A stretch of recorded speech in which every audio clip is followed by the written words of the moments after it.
And unmute us all and say, greetings, everybody, and hello! Welcome once more to Discussing Tabletop. Are you ready? Did you post and pin the docket? I haven't posted and pinned the docket. Thank you. That is something I did not do. It is, of course, our second week of January. It is the 10th, and here's the docket posted and pinned. I did forget to do that. I noticed because I finally looked at Twitch. One thing I forgot out of all the things, that's usually not a bad thing because I'm very good at.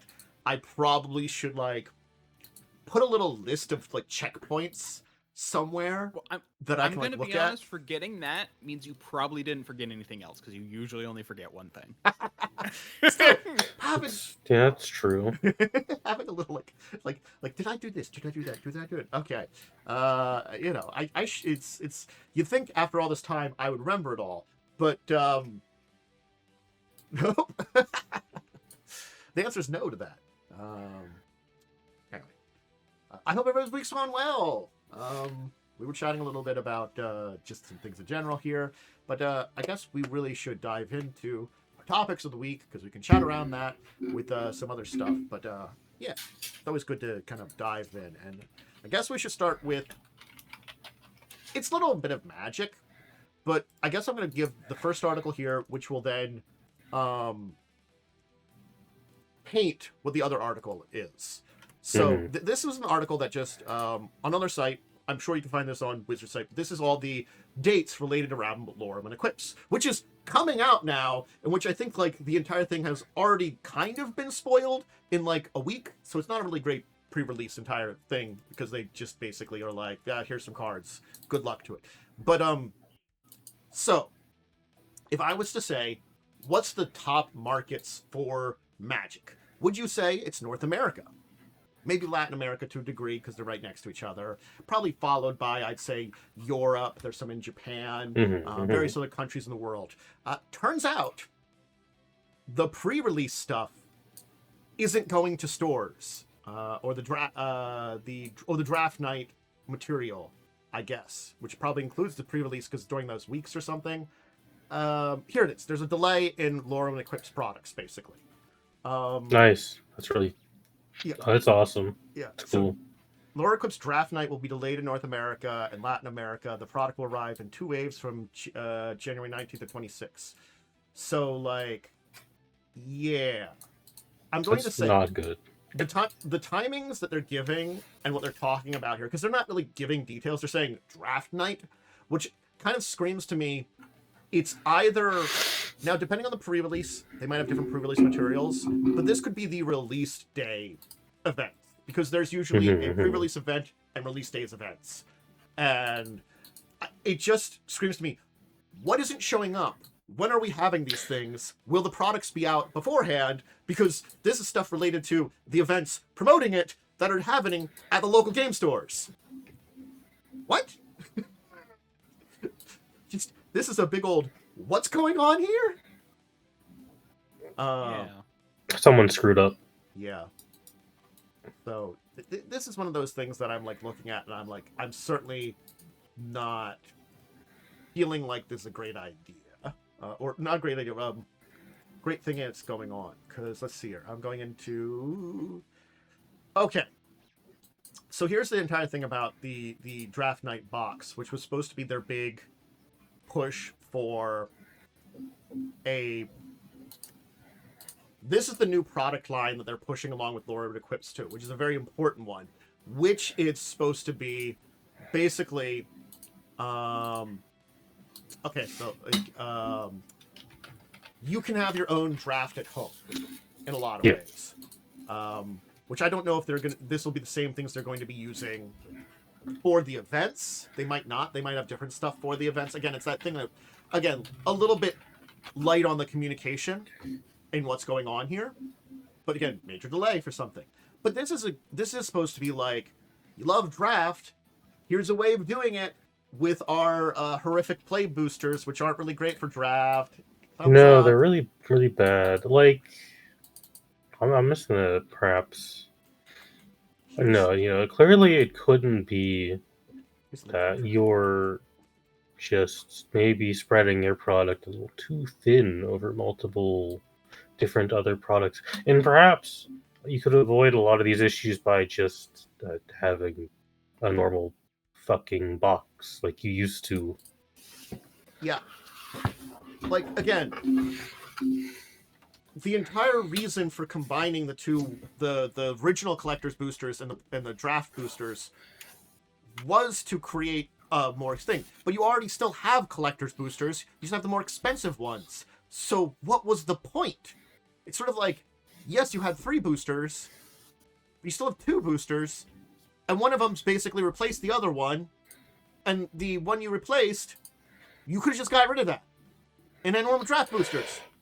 It's just more wizards doing, like, testing something out. It being a really bad idea, because who could have seen it? Who could have seen that coming? Well, again, with the shipping delay, it seems like they're specifically calling out the draft night stuff, but like in the article title, they just say there's delays, which tells me you're pointing out one thing, but I get the think feeling there's going to be probably more product delay.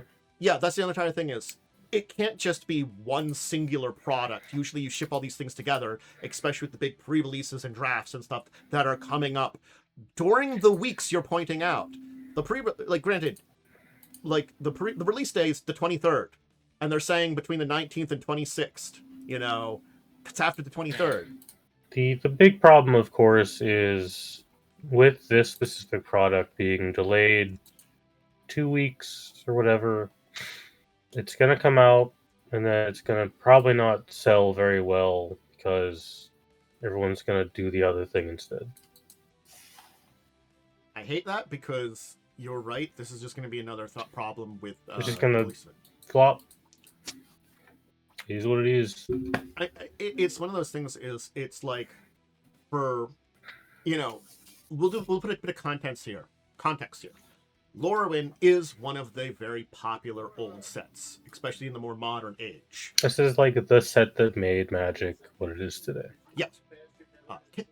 Planeswalkers were introduced here. Planeswalkers who tend to be, fairly popular as a concept, as a card, but, have had, ups and downs through the entire ages, et cetera, the thoughts about it. But this is what introduced it. A lot of very key what makes Magic nowadays came about because of Lorwwyn. So it's a big place to revisit and a lot of familiar kind of things for especially more old school people, but anybody that actually has a connection to some of the more older formats, even I'm sure plenty of Commander players, especially if you've been here for a number of years, have found and have played with Lorwwyn cards and stuff like that, and the entire block. So this is a big thing for, I wouldn't say non-casual players, this, not the people that dip a toe every couple of years into Magic. This specific set mattered so much to me because Lorwwyn is the first time I ever bought a Magic product. It was one of the reasons, after all the years I was away, I came back to Magic. Now, some of my friends were getting back to Magic, that helped, but I went back and looked at a bunch of sets, and the Lorwwyn cards, I was like, hey, I have great ideas. Because when I first came back, the first deck I built was my Zombie Goblin deck. Guess what? A bunch of Lorwwyn cards helped codify what that deck would be. Now, granted, it's Drownew's Crusade from back in the Invasion block, too. But, that combined with all this new stuff here helped a lot to build what that deck was. So it's sort of that's kind of where I'm at with this. If you like the following of elves, merfolk, and elementals, you play Lorwwyn cards. Goblins are great, too, with them. A little silly, but I love them in there. There's others. It's a lot of the tribal/kindred are built around Lorwwyn. So again, they're just constantly, seemingly setting up Lorwwyn to fail. The changing the date of its release, the delays here, because it's the holidays, there's no pre-release kind of or hype up moments, or they're squishing the hype to very few. Again, it's rather than a month ahead, which we could have been doing even in this squished schedule. we have like a couple of weeks at most. Like it was just this week I started hearing about cards being like, you know, spoiled and stuff like that for the new set, which I didn't really get into too much of the spoilers. I'll wait till there's like a full release and stuff like that. The only thing I watched was the Talarian video on it today. But considering that next Friday is the start of the pre-release schedule, pretty close. That we're still not like normally we would have had like a week ahead the full set be spoiled. I don't know if they have yet. This is why I think the amount of sets we're getting is genuinely bad, because there's no time to process what's like about to come out before you have to move on to the next thing. I mean, I'm kind of curious. Okay. I just decided to dig into something. Cool. What you got? I found a list of basically the marketing materials that are being sent, because I noticed that the marketing materials were said to be sent out on the 9th, which would have been yesterday. Which is interesting because like about the delays. And so I looked into the marketing material as far as I can tell, and Lorwwyn has like 12 items for their marketing materials. The last Avatar has like 3 times that amount. I think it's because with the Universes Beyond, they need like the push to try and make more money off of it due to licensing. Yeah. Which I mean, it worked for Avatar and Final Fantasy, obviously, but I think Spider-Man did not do very well from word of mouth that I've heard. I think Spider-Man, again, from what I've heard, managed to at least make its money because of scalpers. It does seem like Avatar did fine.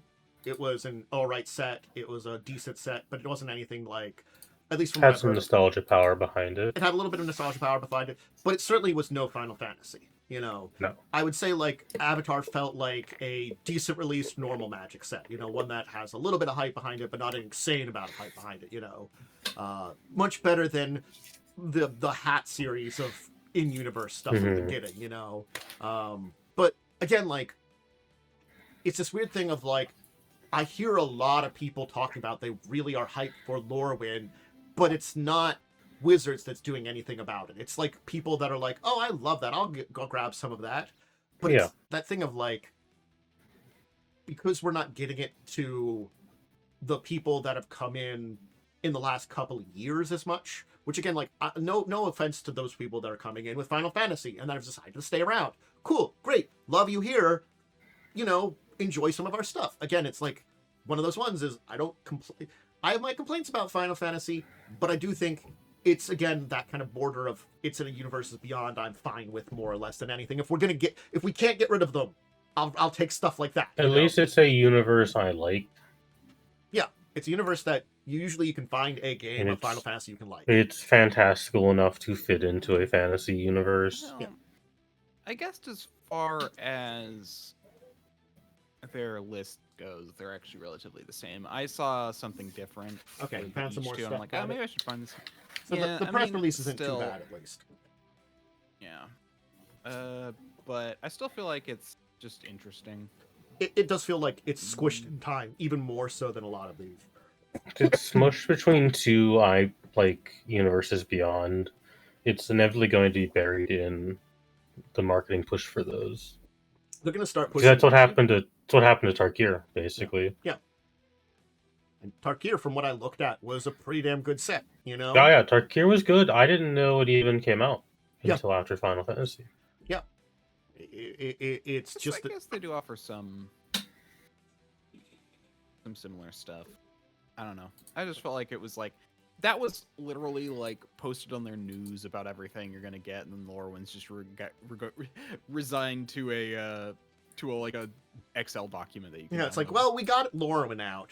So how about them Ninja Turtles? You know, I feel like it's going to be like a couple of weeks and we're going to start hearing about that because they're going to put their hype behind that. And I'm sorry. I feel like I need to ignore Magic because the Ninja Turtle thing I think it's the first time I've looked at Universes Beyond and have been actually a little angry.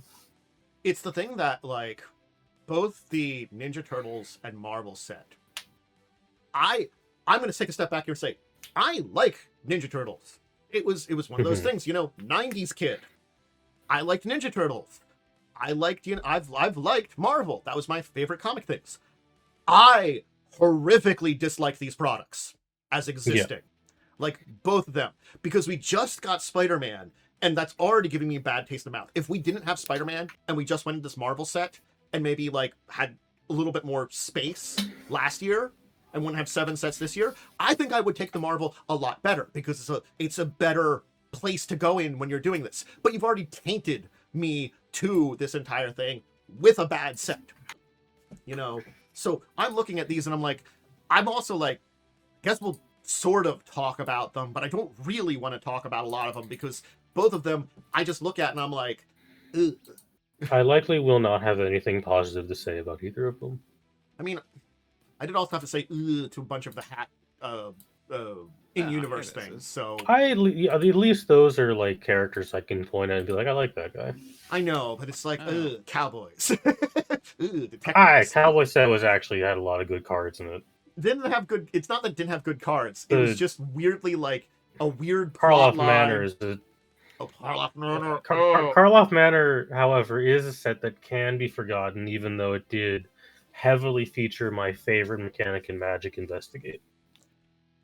Investigate is one of those things that they introduced, and it's really neat, but they introduced it with the 2 dumbest sets, with the Detectives and Karloff Manor. I'm like... It was real dumb, but goddamn do I love that mechanic. I like clue tokens, too. It's an interesting idea. You just introduced it really terribly.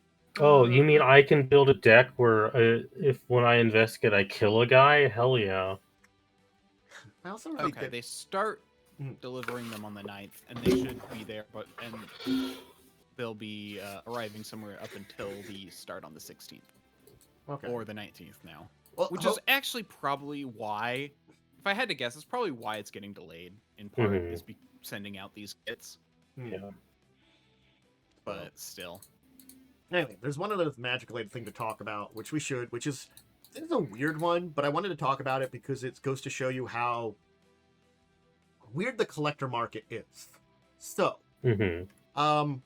we're getting an auction in Heritage for 2 sealed booster boxes. Fallen Empires and Homelands. Ah, yes. They're 2 terrible sets. Yeah, these are infamously terrible. Fallen Empires, I'll talk about for a second here. Fallen Empires, I liked as a set, but collecting it was the worst because it was 8-card booster packs, and you weren't always getting a rare in there. Think about that. So they were awful booster packs. They had a lot of weird reprints.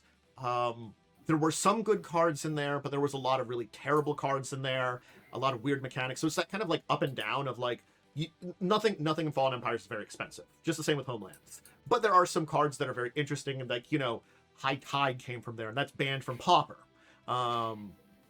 Hymn to Turok has had a lot of use in the years. I don't know if it's banned anywhere at this point in time, but it's like famous one. I was thinking, if I was remembering correctly, and I am, Homelands is the set that WotC had to give away for free to people for them to take it. Yeah, Homelands was just bad in general. I don't know if there's any good cards in Homelands. No, I don't think there's a single good card. There's like Homeland in Fallen Empires is one of those things that's like, it's a curiosity piece now of bad game design. So I could see like wanting to buy an auction thing of it as like a kind of a discussion or curiosity piece. You're not going to make money back on anything in it if you're buying it for that reason.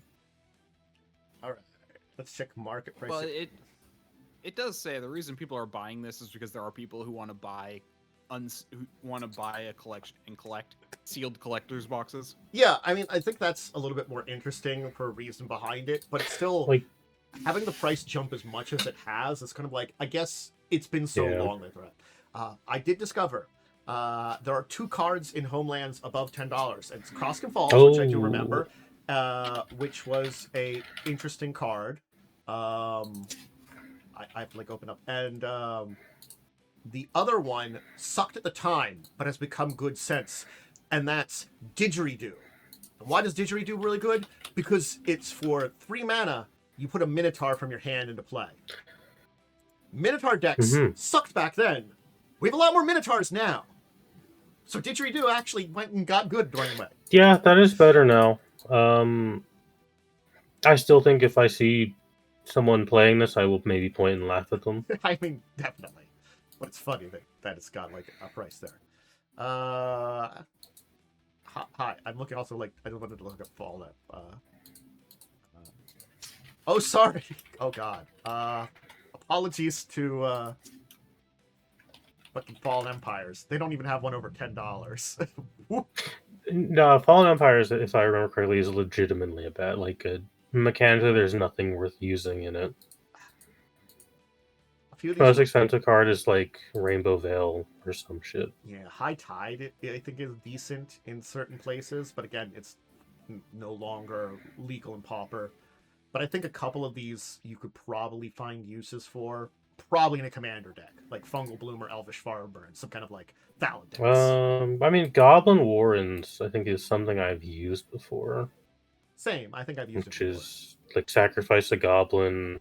Get 2. Sacrifice 2 goblins, put 3 tokens in play. There's a lot of use in that in Commander. Yeah.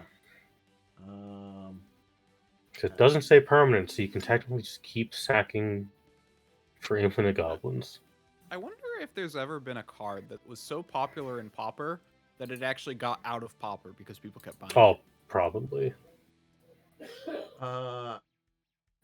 And the other 2, yeah, they're Sapperling ones. Fungal Bloom, if you're playing like a Thallid Sapperling deck from the old, like an old style one, which there probably are some versions of it, it puts spore counters for mana on things, which again, you're probably not using spore counters nowadays, but No, I don't think spore counters have appeared in a very long time. I think like Time Spiral was the last time we got it. When is the last time this mechanic? Never mind. I thought Pauper was about price. Apparently, it's about rarity. Yeah, that's common cards. So the last time spore counters appeared was they only appeared in the last physical time was Time Spiral, but they appeared more recently in Alchemy. Okay. And the only one. So they are like, hey, this still exists. I mean, Elvish Farmer is 0 sacrifice a sapling to gain 2 life, so I can see like there's uses. Yeah, but again, I know someone with a sapling deck that could make this guy go like crazy. Yeah, but again, like it's a couple of cards out of there. So these again, we're not good sets. Just to reiterate that it's interesting to see that they are going for so much more than like you could probably buy the entire set without that. So it is, but again, like it's been a very it's about the sealed box that you could have as like a display piece. It's weird, but we've been seeing it a lot with like video games, for like older video games for people that collect them. You know, sealed is more, or even like in the box is more expensive than just the cartridge by far. Especially because people don't usually keep boxes for older things because it was all cardboard. It wasn't plastic until I want to say probably the PS1. Yeah. I think that was the first plastic cases. Yeah, because they were in the PS1 had the CD cases because they effectively were. I know N64 were cardboard boxes. That's right, they were. Oh man. Yeah. Well, they were still cartridges, I think. They were cartridges. I mean, the cartridge is like the real value. Yeah. But if you have the box, and you also have a funny thing now where people will like try and make fake versions of boxes to up price of their product, but it's very easy to tell what a fake box is from the thing. It's the thing is like, I think the in the box requires all the other pieces to it too. You know? So you have to make sure to get all those, and then you're really playing around with fire, trying to get everything. And boxes usually have a very like specific details to them. Yeah. So anyway, those are 2 things with Magic. There's some kind of weird delays with Lorwwyn stuff. Is that going to directly affect it? We don't know for sure what it's all going to affect. I think it'll definitely affect. some of it, but I think Lorwyn will probably sell fine still. Yeah, I'm pretty sure it'll sell fine at the very least, but it's a mess. And hey, if you are interested in collecting unopened Magic products, they're expensive.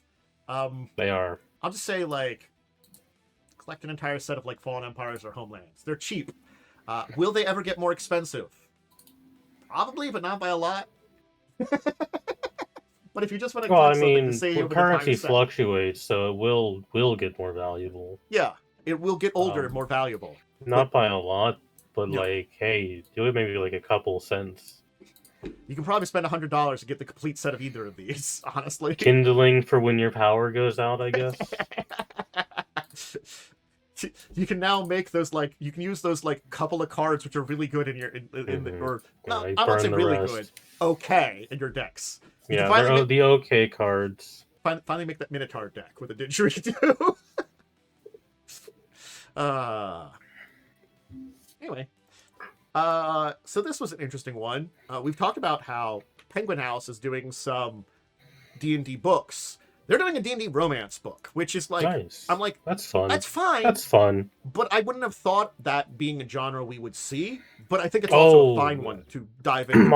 I'm going to. You should read what people who read romance novels that love fantasy stuff, and they especially love like monster fantasy stuff.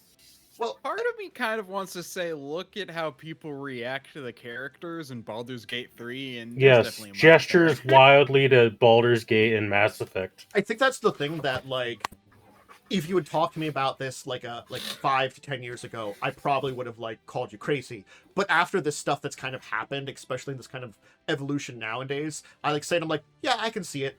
Dude, Lady Demetress from Resident Evil did something to people. They haven't been the same since. Yeah, it's kind of like supposed to be, two ex-lovers. One of them's got like a magical curse that they can't fall in love or something, you know, and they're in the Feywild doing kind of crazy stuff. So expect weird shit. It's the Feywild. There are also other quote unquote D&D romance novels. Critical Role has one.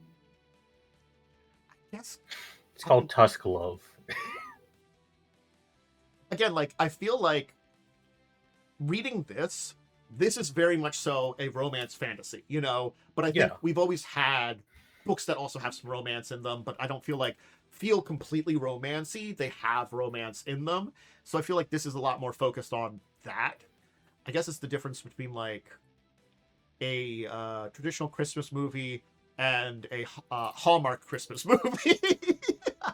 Sorry, that's not a good comparison. Hallmark Christmas movies are bad, but they're romance all the time. Every time you hear about one of them, you're like, small town, rekindling old loves. That's always the story in these movies. Okay, I'm gonna be honest. This seems so corny. A lot of romance is very corny. I mean, I know, but it's kind of a little like where it's just like, oh, okay, the two people who work together once and don't like each other anymore, but then they get back together on a quest to find something called a gem called the Kiss of Enduring Love. Yeah, very typical romance. I mean, again, fantasy. If you tell me anywhere other than like me knowing about the Feywild and D&D, I'd be like, okay, yeah, I can see some weird Fey having a gem called that. It's still actually on the nose. But... Actually, it's the Fey are hiring them to steal it back. Oh, steal it back. So they lost it. They want back their Kiss of Enduring Love. Yeah, that sounds like a Fey thing to do. Mm-hmm. Did you not read the little blurb at the bottom here? I had looked over it. I haven't read the full thing at the bottom. I read As through far as romance novels go, boy howdy have I seen some wild things that I have friends who have read. So this is, you know what? I might send this article to a few people. Look, you know, I'm in enough streaming places that I've heard about multiple people now in weirder places more and more talking about some of the weird like monster romance novels. I see you're also a fan of Geekenders. I mean, like, yes, that was the latest place I've heard about some of this, but it was like one of those things. It's made over the last year. That has made its rounds to a lot of random places. I know a few people who have actually read that book.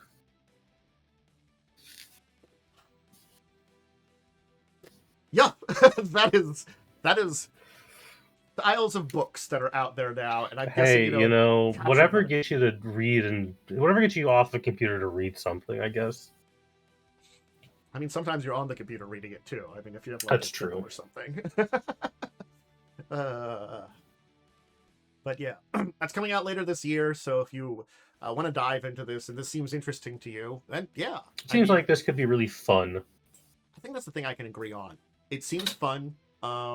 It doesn't seem like a bad plot. I'm gonna say, like, having again heard plenty of like terrible Hallmark movie plots. I'm going to confess, my mom has loved those movies, so I've certainly read a lot of those plots. When I'm helping her like program the DVR to record a bunch of them. No, I mean, this is no Hot Frosty, but I'm sure it'll do fine. I honestly forgot that was the thing that someone did at some point in time. There's probably been like a snowman becomes a real person, and if you fall in love, to keep him like a real person. Is that Hot Frosty? A legitimate. That's Hot Frosty. It's a snowman that just becomes a buff, stupid guy. I was thinking like for whatever reason, I was more imagining like a Princess and the Frog for Hot Frosty if they've done that, where like they're just the snowman you fall in love, and then they turn into a person because they're cursed or something, or like Beauty and the Beast or something. I don't know. I've not seen the movie because I hate Hallmark movies with a burning passion.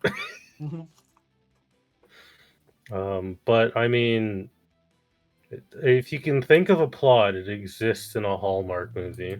Mm-hmm. Especially one that involves like romance, certainly. Yeah. Anyway, so there you go. Some D&D romance novel. We know 2 of the Pathfinder books that are coming out this year. Yay! Fancy. I'm hateful of one of these just because I could have used it years ago. One of these is Impossible Magic. The other is High Seas. That's funny. Yes, as soon as I saw that one, I'm like, are you gonna... It does seem like they're giving us a lot of information, a lot of places, like updates on the Shackles, Metagoti with the Red Mantis, Morden Spire, Hermia. Hermia I really want to know about, because that had the formerly Gold Dragon, I don't know what it is now, dragon on that. So I would love to know what the hell's happened to that and what kind of dragon it is now. So it is a lot of regions. But also, Sea-Going Adventures, I'm really curious as what they're doing with sea-based rules. But then I thought about it, and I'm like, are they just going to take and adapt what the hell they're doing for Starfinder and putting it back into old-timey ships? Probably. That's what I was thinking. That'd be the easiest thing to do. Yeah. I'm like, we've developed ship-based stuff. I mean, the only difference between a boat and a spaceship is the third dimension. 3D. So yeah.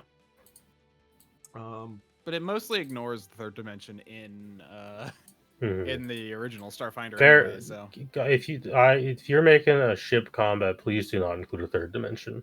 Mm-hmm. I mean, it's sort of like one of those things. I think for like especially space-based combat,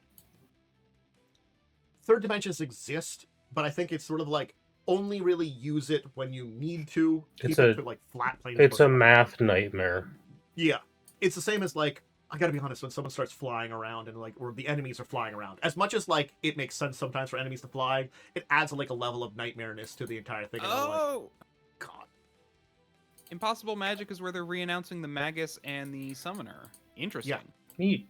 We're getting more on the Necromancer and Runesmith too, which we okay, knew so it's going to be the new Magic book. Yeah. I'm curious what they're going to do with this, because like I know the previous one, like still has a large source of used spells, because so I'm curious to what they're going to remove and bring back and stuff.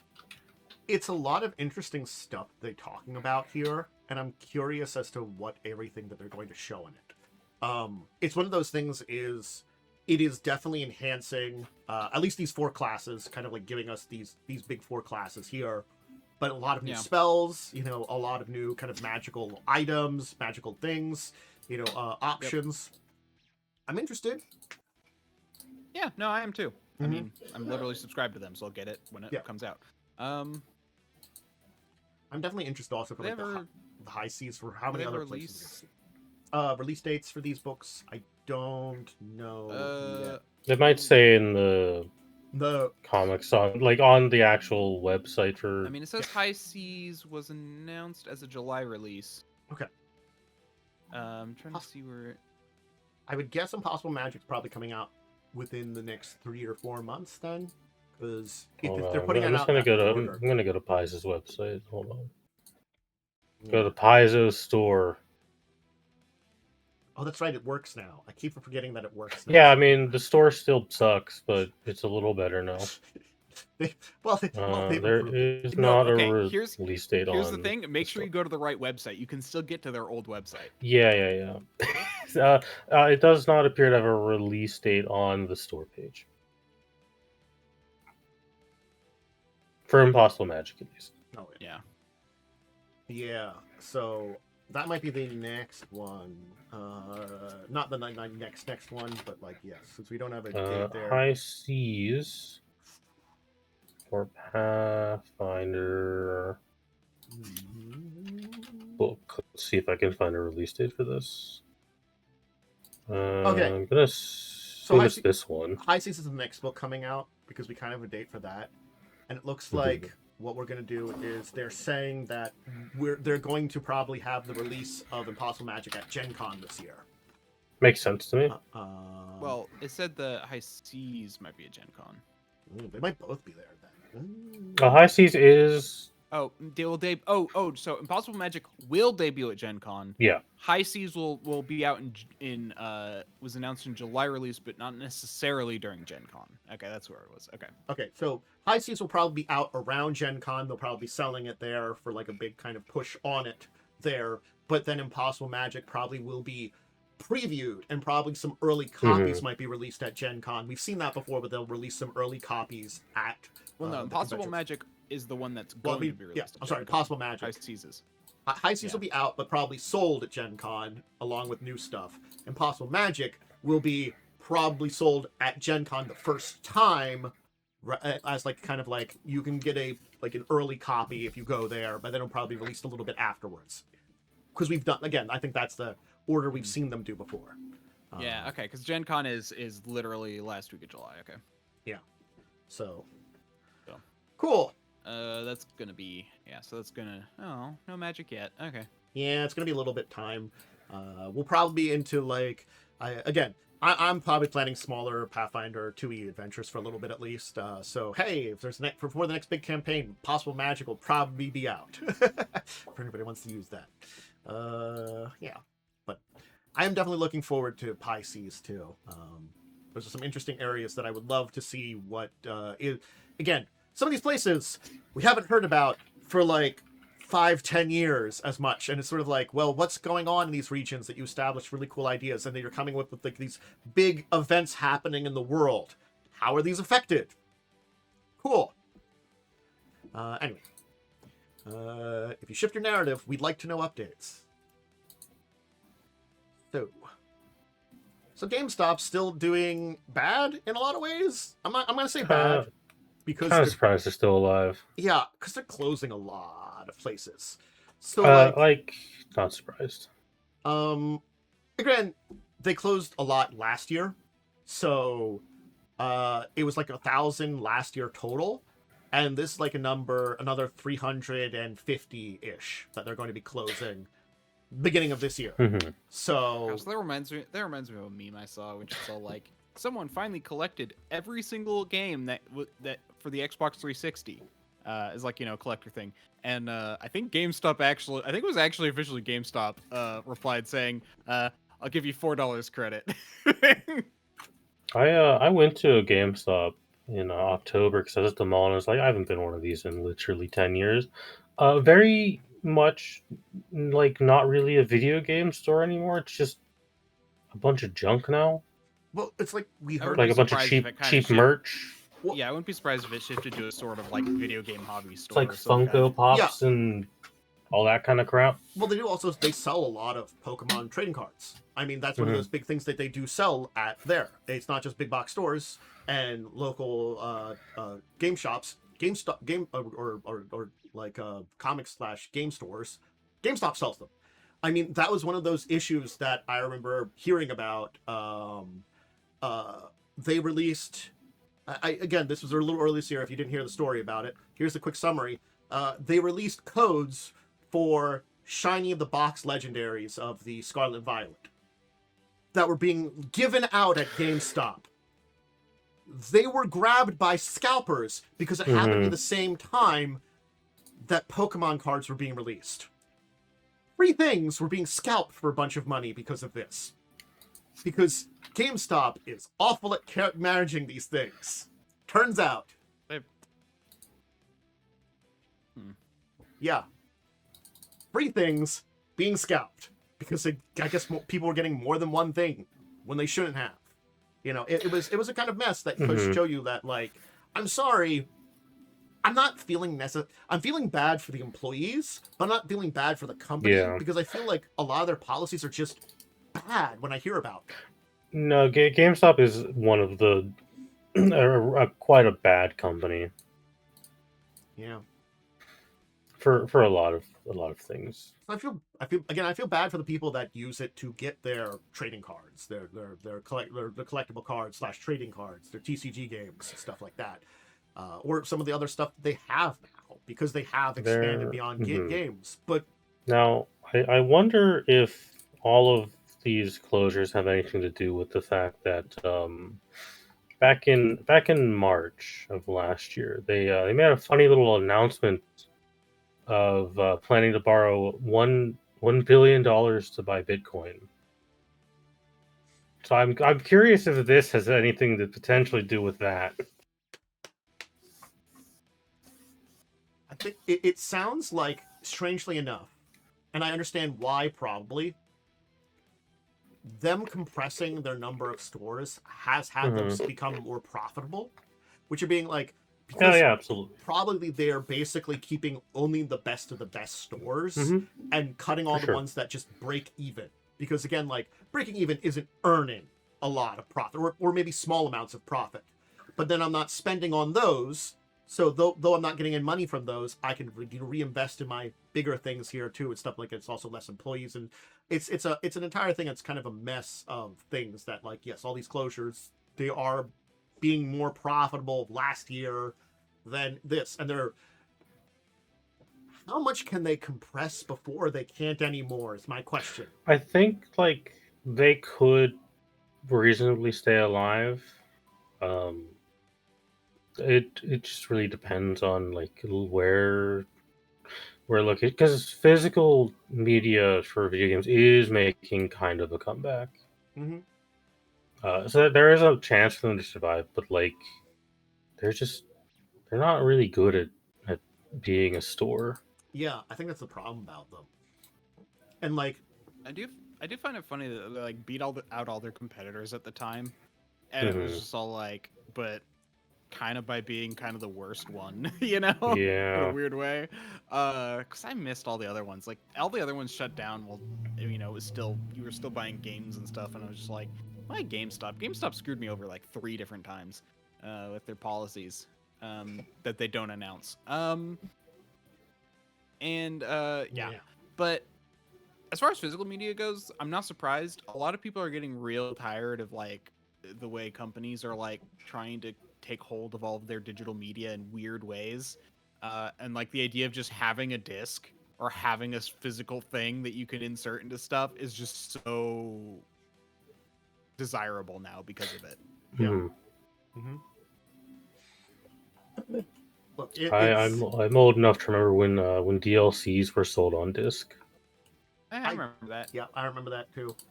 I think I still have the Halo 3 map DLC disc somewhere. I didn't have a lot of DLC discs because I have all of the Fallout 3 DLC discs. I waited to get Neverwinter Nights 1 until it included its 2 DLCs. So it was multiple discs, but it was all sold in one package.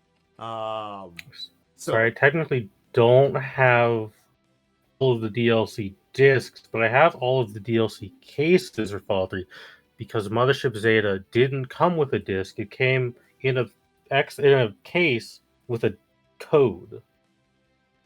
It didn't have a disc with it. So I do have all of the cases that are worthless because it's plastic, but I got them. Was Mother's Zeta just already installed in the game, and they just happen to be like, if you put in the code, it activates? No, it gave you a download code for me it was from Xbox Store. I presume you would get a code from the PlayStation Store too if you bought it that way. Fallout 3 was late enough to where you could do internet download codes. It was like that. I feel like that was one of the last games to do DLC discs. Yeah, that makes sense. It was kind of that back end of that time period, because I think for me, for when I had it on PlayStation 3, I think I just downloaded and bought on their store all the DLCs at that point in time. Fair. Because I don't think they had the physical media for PlayStation 3 at very least at that point in time for any other kind of discs for the DLC. Might have been still. I don't think PlayStation did a lot of like bonus discs DLC kind of things though. No, because the thing with PlayStation is the PS3 was a Blu-ray disc, which was at the time more expensive to produce. Now we look back and it's like, well, those are cheap now, but back in the grand year of 2008,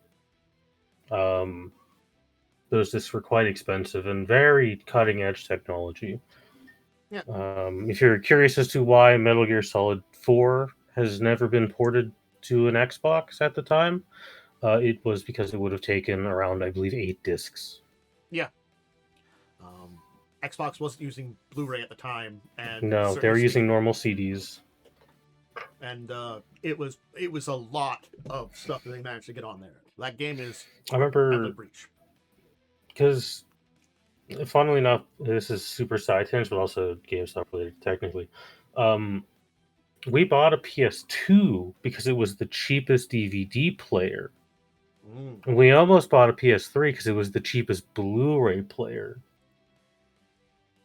Because Blu-ray players used to be like $1,000. If you can, in the long, long ago, back when technology was a little more simple. Man. And I didn't have all of the internet at my fingertips, regrettably.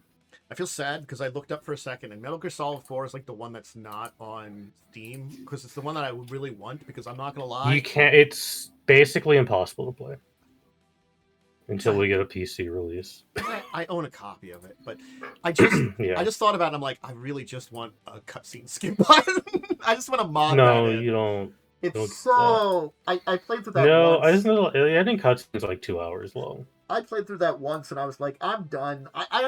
Look, I have to go back more recently and understand what I saw back then, because again, like, it was so much, and I wasn't going to play through it again. Like, I played through all the other Metal Gears more than once.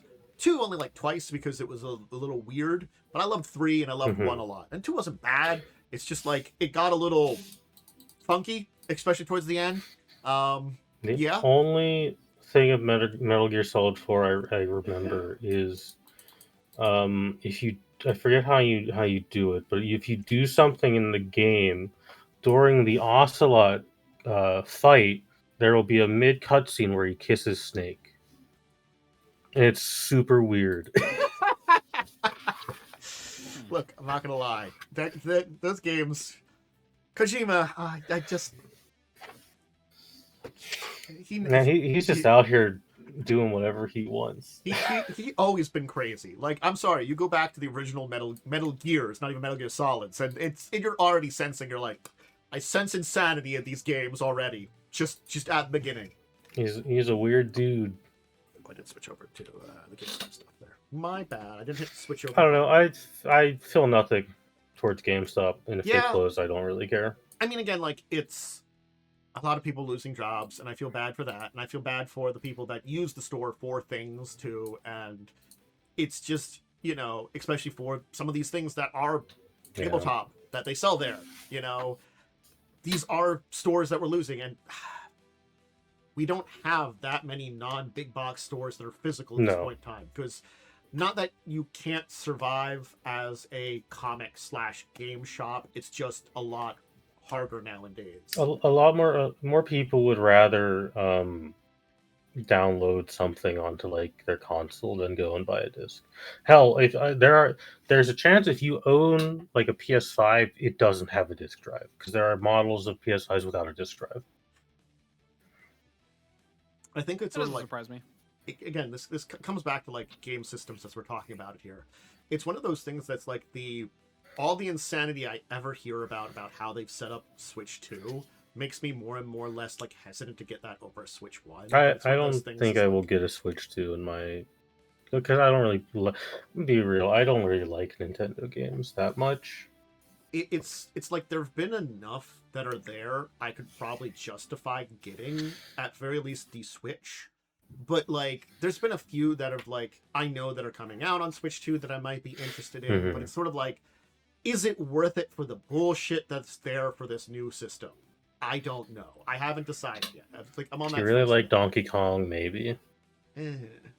or Zelda, because I'm sure there's going to be a Zelda game for it at some point. I do like Zelda a lot. I think the big thing that I've been kind of like pushing in my brain a little bit too is since I do really want to finish my Shiny Living decks that I've been working on with Pokemon Go. Is the only source I have for it. I would like to use other games that might be easier with better methods to hunt shinies than Pokemon Go. It's not good. That's all right. There hasn't been a good Pokemon game for like 6 years. I know, which hurts too, because sort of like I definitely feel like I might revisit some of these in ways that exist out there. Some of those older games I didn't play. Yeah. I felt like maybe doing like not like a Nuzlocke, but like some kind of like interesting, one of those like weird, not as hard, like ways of playing the game. Sorry, I retract my statement because time is a concept that exists.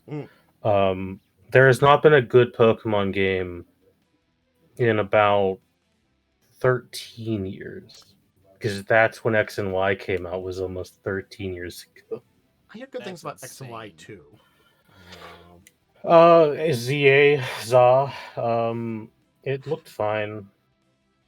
ZA, like I heard the best words about it is that the problems with ZA, because we've seen like early builds that looked a lot better, and it seems to be the problem is management. Honestly, for a lot of the the problem Pokemon is games now. The problem is So- the Pokemon company just it sucks. Yeah, well, let's talk about like if we're gonna talk about like when it comes to Pokemon games, there's a whole thing that I think when it really went downhill was X and Y because like that's when they made a decision. Because if you remember up before that, well, Black and White was a little weird, but they weren't bad. They just weren't great. They had a mixed review. But the thing about them, the X and Y, is that like they were planning to have a Z, because you remember how like they always had like 3 versions and one came out later, and that was gonna be that's where Zygarde That was when was supposed to Zygarde be was released. Yeah. And instead they decided to scrap that and instead go into the Sequels. Hawaii one. Well, they did X and Y We too. wouldn't. Didn't they? No, was that Black? No, No, XY2 is ZA. Yeah. Yeah. XY. Sorry, brain forgetting messing up. Then we went to Sun Moon, from what I've heard is Sun not Moon. very good, and then Ultra Yeah, Sun it's Moon I've not. heard is better.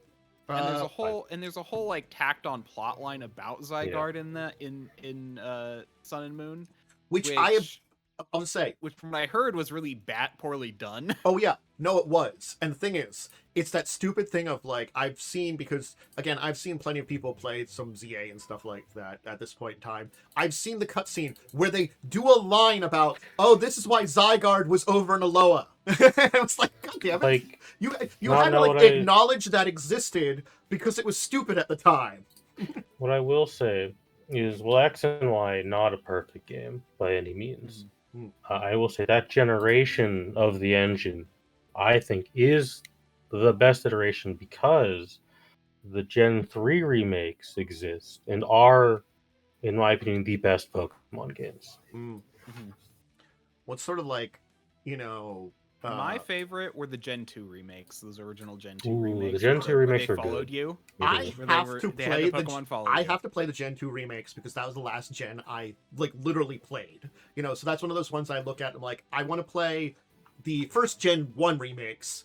I don't think I'd grab the Let's Go. They're too much of a, you know, made for kids, you know. As you know, I get enough shit of that kind of stuff in Pokemon Go, and I'm fine with it just like there. You know? Yeah, I mean, if you want a kid Pokemon game, you just play Sword Shield. Yeah. Yeah, Again, like, it's basically, they've had this weird idea that it almost seems to be targeted towards kids, which is weird because even in Japan, kids are not the people who play Pokemon. I think it's sort of like it's the difference between a game for kids and a game that's kid friendly. It's kind of like with a lot of movies we talk about sometimes. There's movies that are specifically marketed towards a very kid audience. And there's movies that are basically like a family movie that the kids will enjoy. It's got stuff for them. It's got stuff for the adults. And I gotta be honest, like, we like the family movies better because it's for everybody. Just do those more. And I think, like, a family-friendly game is a lot better than a kid game, you know? We like something that, yeah, Like, have options Yeah, for but tutorials, you know? Children were able to beat Blue and Red version way back in the day.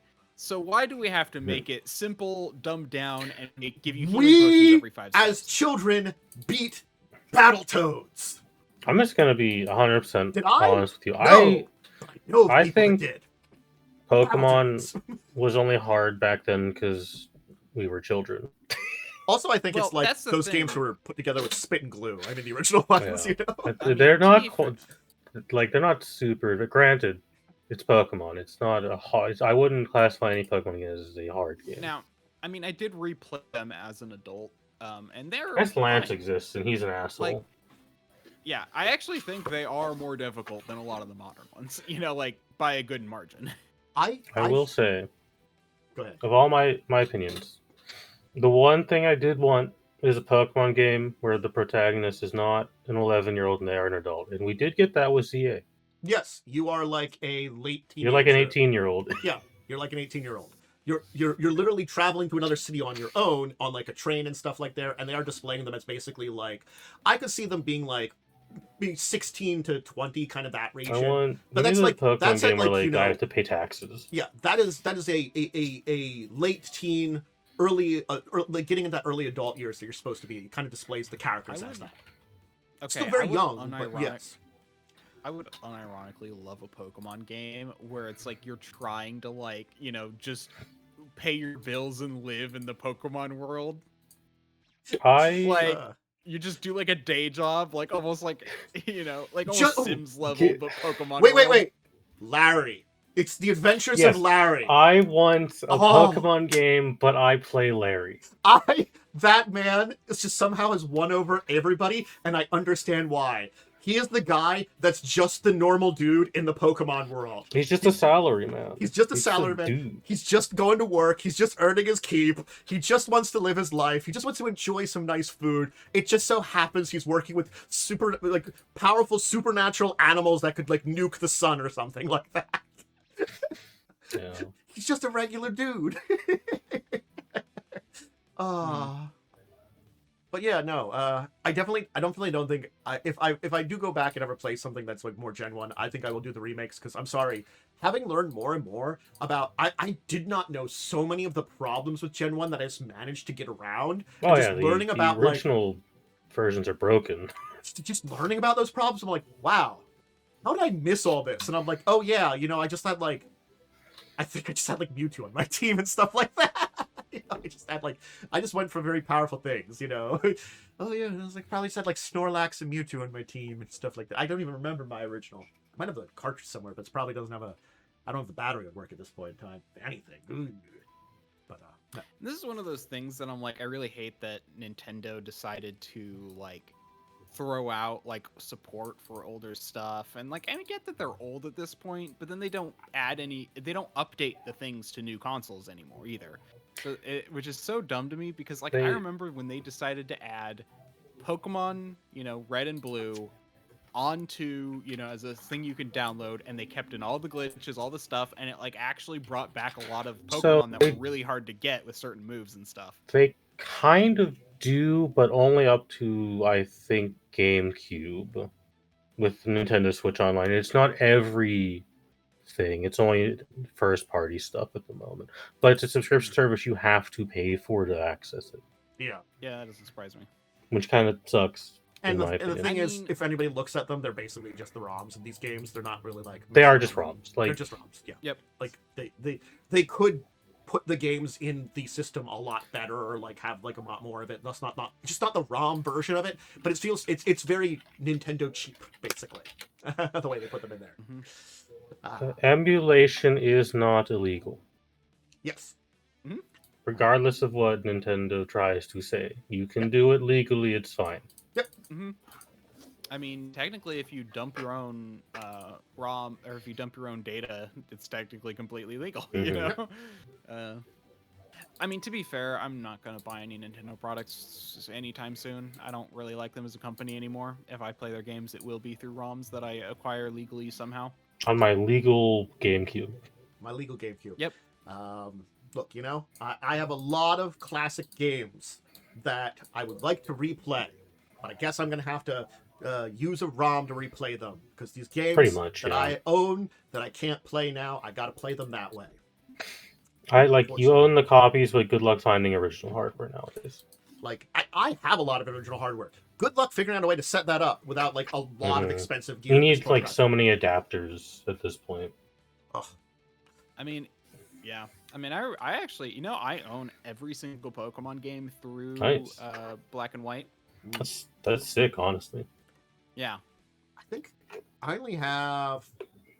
For actual in original good condition? No, because I actually played them. Yeah. For Game Boys, I think I have red, blue, yellow, and then I have gold, silver. I didn't get... Was that Crystal that came out along? Crystal, yep. I didn't get that one. I wasn't grabbing them at that point. And it was so long before I got a Game Boy Advance that I didn't get the Pokemon games from that one. And then Sapphire, Ruby, Emerald, then Fire Red, Leaf Green, then Diamond, Pearl, and Emerald? No, Diamond, Pearl. What was the final? No, it was Ruby, Sapphire, Emerald, Diamond, Pearl, Platinum. Platinum. Thank you. Was the third one. Yeah. Yep. What was that gen's? Oh yeah, and then that gen was Heart Gold and Soul Silver, and then X and Y. Was where I ended. I own every Castlevania game released after Symphony of the Night. I should also clarify, it's only the handheld ones. I technically don't own all of the console ones. Yes. I own a copy of Pokemon Colosseum, the worst Pokemon game ever made. I have both. Yeah, I have at least Colosseum 2. I think I have both Colosseum and Colosseum 2. The ones for I have for one 64. of the Colosseums, and then I had the one where it was like in a desert where you had to catch other people's Pokemon. That was one of the GameCube ones. That's Pokemon Colosseum. That's called that's XD. No, that's no. So Colosseum is the one where you're in the desert capturing Pokemon, and then XD Stadium. is the sequel. Yes, Pokemon Stadium is the battle games. I got Stadium and Stadium 2. That's one of the original Snap. Yeah, I never got the Stadium, but I got both the Colosseums. That's what it was. Yeah. We had the Pikachu in 64 that came with a copy of Pokemon Stadium. Apparently, would have sold for a lot of money, but we don't have it anymore. We should move on. We should. We're just reminiscing about Pokemon at this point in time. Can you reminisce about Titus? Yeah, oops, all Titus. That's what I call this section. It's technically more than Titus, but I feel like everything has a little bit of Titus in it. Titus is in this article. So we'll start with the article you gave me, and then I've got a second one that's related to this in a little bit of ways. So we'll start with this one. This one's going to be small, because we kind of went over Titus and his awardings last week with how, kind of busted Titus is. But we have the points values, which is nice. Titus is 90, so he's not cheap, but he's not expensive, so he's cool. You can sub him in and out if you want to. He's 90 points. So are all of his guys. Isn't there like a Oops All Titus detachment too that's specifically? Really the wardens are each 90 points, and you could easily sub them out for other stuff. Is it Why also is the banner 3 times as tall as the unit? Because that guy with the flag is very important. It probably makes him not die when shot, Okay. I think. But yeah, I just remember like again, there's that one thing of like I do enjoy seeing these videos done by Bricky where he tries to break down these attachments, but also like I'm like, you explain this half decently, but also like I don't know most of this what you're talking about. This is why, if you want to learn the mechanic side of Warhammer, I recommend the Poor Hammer podcast. Yeah, I've heard about that. I think I've seen a couple of They're very good. Mhm. But more importantly, this is about my boys, the Necrons. It's all Necrons, baby. I did hear Nothing but Necron wins. We don't suck anymore. I did hear the Catan got some updates, so like God, the Catan are good again. Finally. So they settled into their own. So Catans are interesting because they're effectively gods in a Pokeball. Yeah. For a long time they were garbage because Necrons were quite broken in other editions. And then in 10th edition they were nerfed to oblivion, which honestly, rightfully so, they were very disgusting in 9th and 8th, I believe. But hey, it's cool that we have better like centerpiece models. I'm not going to call them miniatures because these goddamn things are massive. Yep. But our centerpiece models are finally good again, which is nice because they cost like $160 to buy one of these goddamn things. They made them like more worth using at this point, at least. Yeah, Necrons for a bit have always kind of sucked for a hot minute. It's one of the reasons why I'm so sour on 10th edition. Is like, you made my faction bad. Why would I play this? The many stories of 10th edition. That kind of It's overall, I think 10th edition is good. I just wish it had more fluff and flavor in it rather than crunch. I think that's the thing I also heard about. I think 11th edition, which should be coming up. I assume we're getting 11th edition next year. Well, I thought they said this year because they're 2026. Probably end of this year we'll probably get it. But I think the thing that I heard was more than likely it'll just be a refinement of what 10th edition is. Yeah, it seems like every even there's like big shifts. It's like so every other edition, do they try something different and shift things around, and then it's like another. The odd editions are basically refinement of the previous stuff. So I'm excited. 11th edition, I hope, will be good because I do think this is the most accessible Warhammer has been. We're ignoring the price of models, obviously. Those have always been kind of expensive. But the rules are very easy to follow now. They're very streamlined. Okay. You don't have facing or blast templates anymore, which are to this day, even though I want more narrative games, I never want facing or blast templates back. I haven't played Warhammer, but I know stuff that has facing. Facing is a nightmare. There were some old RPGs that had facing, and I'm like, oh my god, so bad. Also, scatter dice should never come back because it's not fun for me to teleport like my Terminators, and then I roll badly, and then half of them die inside of a wall.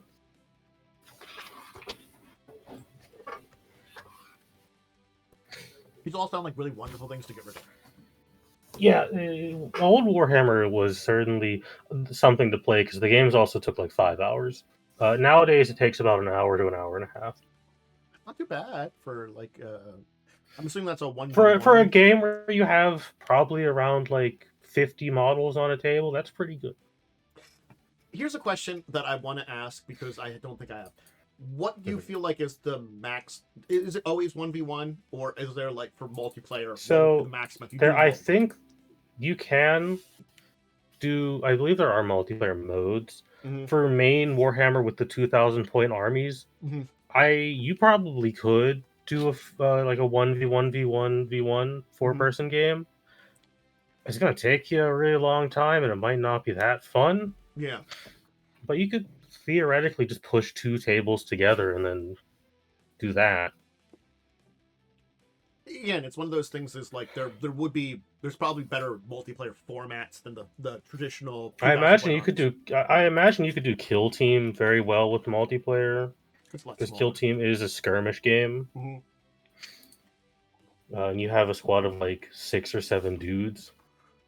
Again, I think that's also like that. Mhm. That harkens me back to, and I think this is the thing of I'm beginning to understand Warhammer more because it's got some blood that I think was taken for the D&D minis game.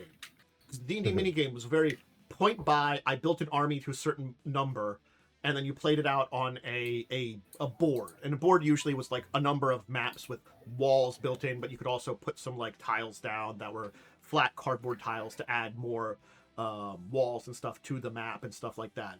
And it mechanically, I think it was a lot simpler that battle wise, but there was the entire thing of army of a certain points, and you had to kind of like figure out the synergies between your different units and stuff like that. So I can actually answer your question. If there are rules for multiplayer Warhammer, there is. They are from a White Dwarf from 2 years ago. And they support 2v2, 2v1, and free for all. Okay. So they do exist. Okay, cool. Granted, finding White Dwarf articles can be hard because it's a magazine. But I believe they're all on Games Workshop's websites. Okay. You can look them up on. But again, I think that would be the point of that would be a modern version of a multiplayer rules rather than if you had, because I'm sure for older editions you could find stuff. Oh, people have been making custom rules forever. Yeah.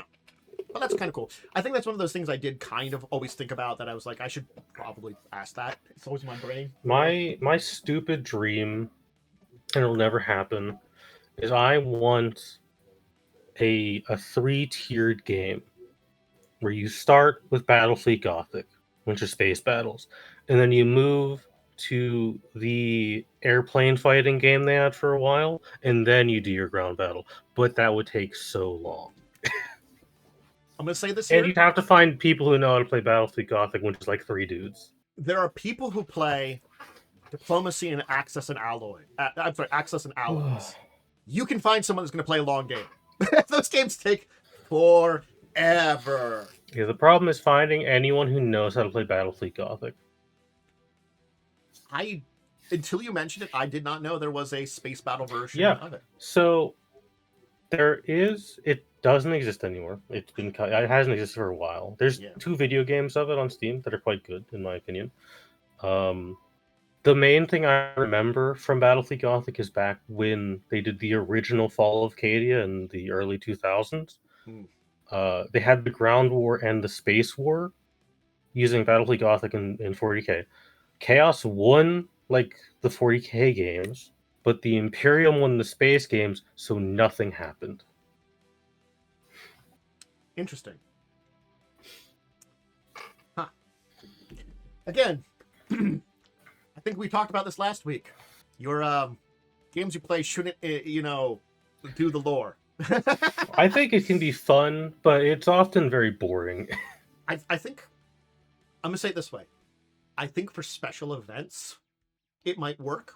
Like, where you are like, you can prepare for each direction. I think it was like, wasn't there a big tournament that was immortalized in some kind of in lore and stuff like that, where like they've done it a few times. They used to do it with the big narrative campaigns, but they don't do it anymore because they have a specific direction they want the setting to go in now. But I think like sometimes a few of those kind of events are neat, but otherwise I do think we should separate the lore mostly from the miniatures. Because like if you're having your community decide lore, then you run the risk of people like fudging numbers and cheating to push it in a certain direction. Yeah. I do want to say, I don't think I can like Warhammer anymore.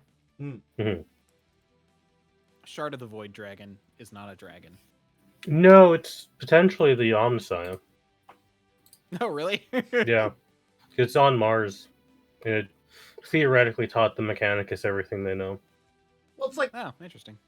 On our weird like space gods that they couldn't kill, so they broke into pieces because then they were shattered, and they're creatures that feasted upon the Necron souls that were then shattered because you can't kill a god in Warhammer. Yeah, and they were like beings that now ate they're stars. batteries. again, they're kind of like the powerful, like, eternal beings of Marvel Universe. They're not like, an easy thing to like kill or something. The Cesarak's throw in the Silent King is powered by a Catan shard. It makes it float. Does he do anything else with it, or just has it there making him float? Here, let me post a picture of it. I love this model because it's just a throne, but you can see the Catan suffering up there. It just feels Warhammer that the Catan is suffering up there, Well, it's their fault. I mean, they messed with the wrong dudes. Yeah, you can see the Catan suffering up there above his throne. Such a cool model. Hi, Zarek. That's Zarek. He's like the best character. Anyways, what's this other thing? This other thing. So here you go. It is the new narrative expansion that's going on. The 500 Worlds. There we go. I believe this hasn't sold out yet. Yeah. I just wanted to show this off because it's the thing you sent in the Discord. Yeah, thank you. There's a Silent King, and it is Yeah. not, I wouldn't call poor suffering Catan, because they were kind of horrific, but again. Yeah, I mean, the Necron also suck. Yeah, it's that kind of thing of like, everybody kind of sucks a little bit in Warhammer. There's only one good guy, and it's the Tau. Yeah. And even them, they're not like good guys. They're still like got some problems. They would be the villain in any other setting. Yeah. It's sort of like their society isn't great, but it's just so much better than anything else that exists in Warhammer. And it's like, wow, they became the good guys because they were the least evil of all of you. God. Yeah. So it's narrative setting. I guess as if you want to play out the entire thing of the storyline that's going on. Do these narrative setting books have a conclusion? So usually they're backdrop for games. We get these big narrative campaigns. I think we usually get one or two every edition. Okay. Last edition was the Arcs of Omen, which was all about the stuff the Lion was doing. This is obviously Titus being told to go reclaim Ultramar, which is cool. It's usually, here's some rules, here's some detachment rules, here's some like game rules for like boarding actions, and here's a bunch of lore, and that's usually what they are. They are in no way required for you to play Warhammer. They're not a codex. They're just a fun side book you can buy. Okay. And this would have been like the physical thing that then the detachment information would have been released more on the side to alter, to like give you information for. Generally, all of the 40k rules are usually free. You usually buy the books for art and lore. Yeah. Okay. It's like this you'd buy for like the lore and like story-wise in the world, how you'd use the detachments that were released alongside of it. Okay. Cool. Because if you really want to learn more about Titus and Ultramar, you would get this book. All right. Yeah, I guess that's good that they're diving into like one of the more interesting regions of the Imperium. It's like the best place to live, even though it still sucks, Ultramar.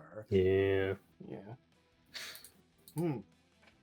Interesting. I obviously I don't know anything about this book, so I haven't read, but the Arcs of Omen books are very, very good. So I'm going to assume these are going to be good as well. All right. But they're on... If maybe a little smaller scale, because the Arcs of Omen was a galaxy-wide offensive by Abaddon. Okay, and this is much more of a region. And this is a more localized, smaller event that I assume will lead up into the final push in 11th edition to get us out of this era of 40k setting. Okay. So, again, it's that problem that 40k is probably not going to narratively go anywhere major, but they might, like, calm certain things down so, like, the major, like, problems going on kind of return to, like, a status quo. Like, they might find a way to deal with the big hole in the galaxy that's currently cut in half. Yeah, that's what I mean. Like, the hole would kind of, maybe they could, like, contain it finally. So it's like, okay. Like, they could... We haven't beat Chaos, but we can at least beat them back for now. Because in Space Marine 2, they involve a side plot with you finding a MacGuffin that could be used to punch holes to make safe passage through the Great Rift. That doesn't go anywhere in the game, but they've established that in lore that this exists, and spoilers, it uses Necron tech because Necrons are the coolest guys. Okay.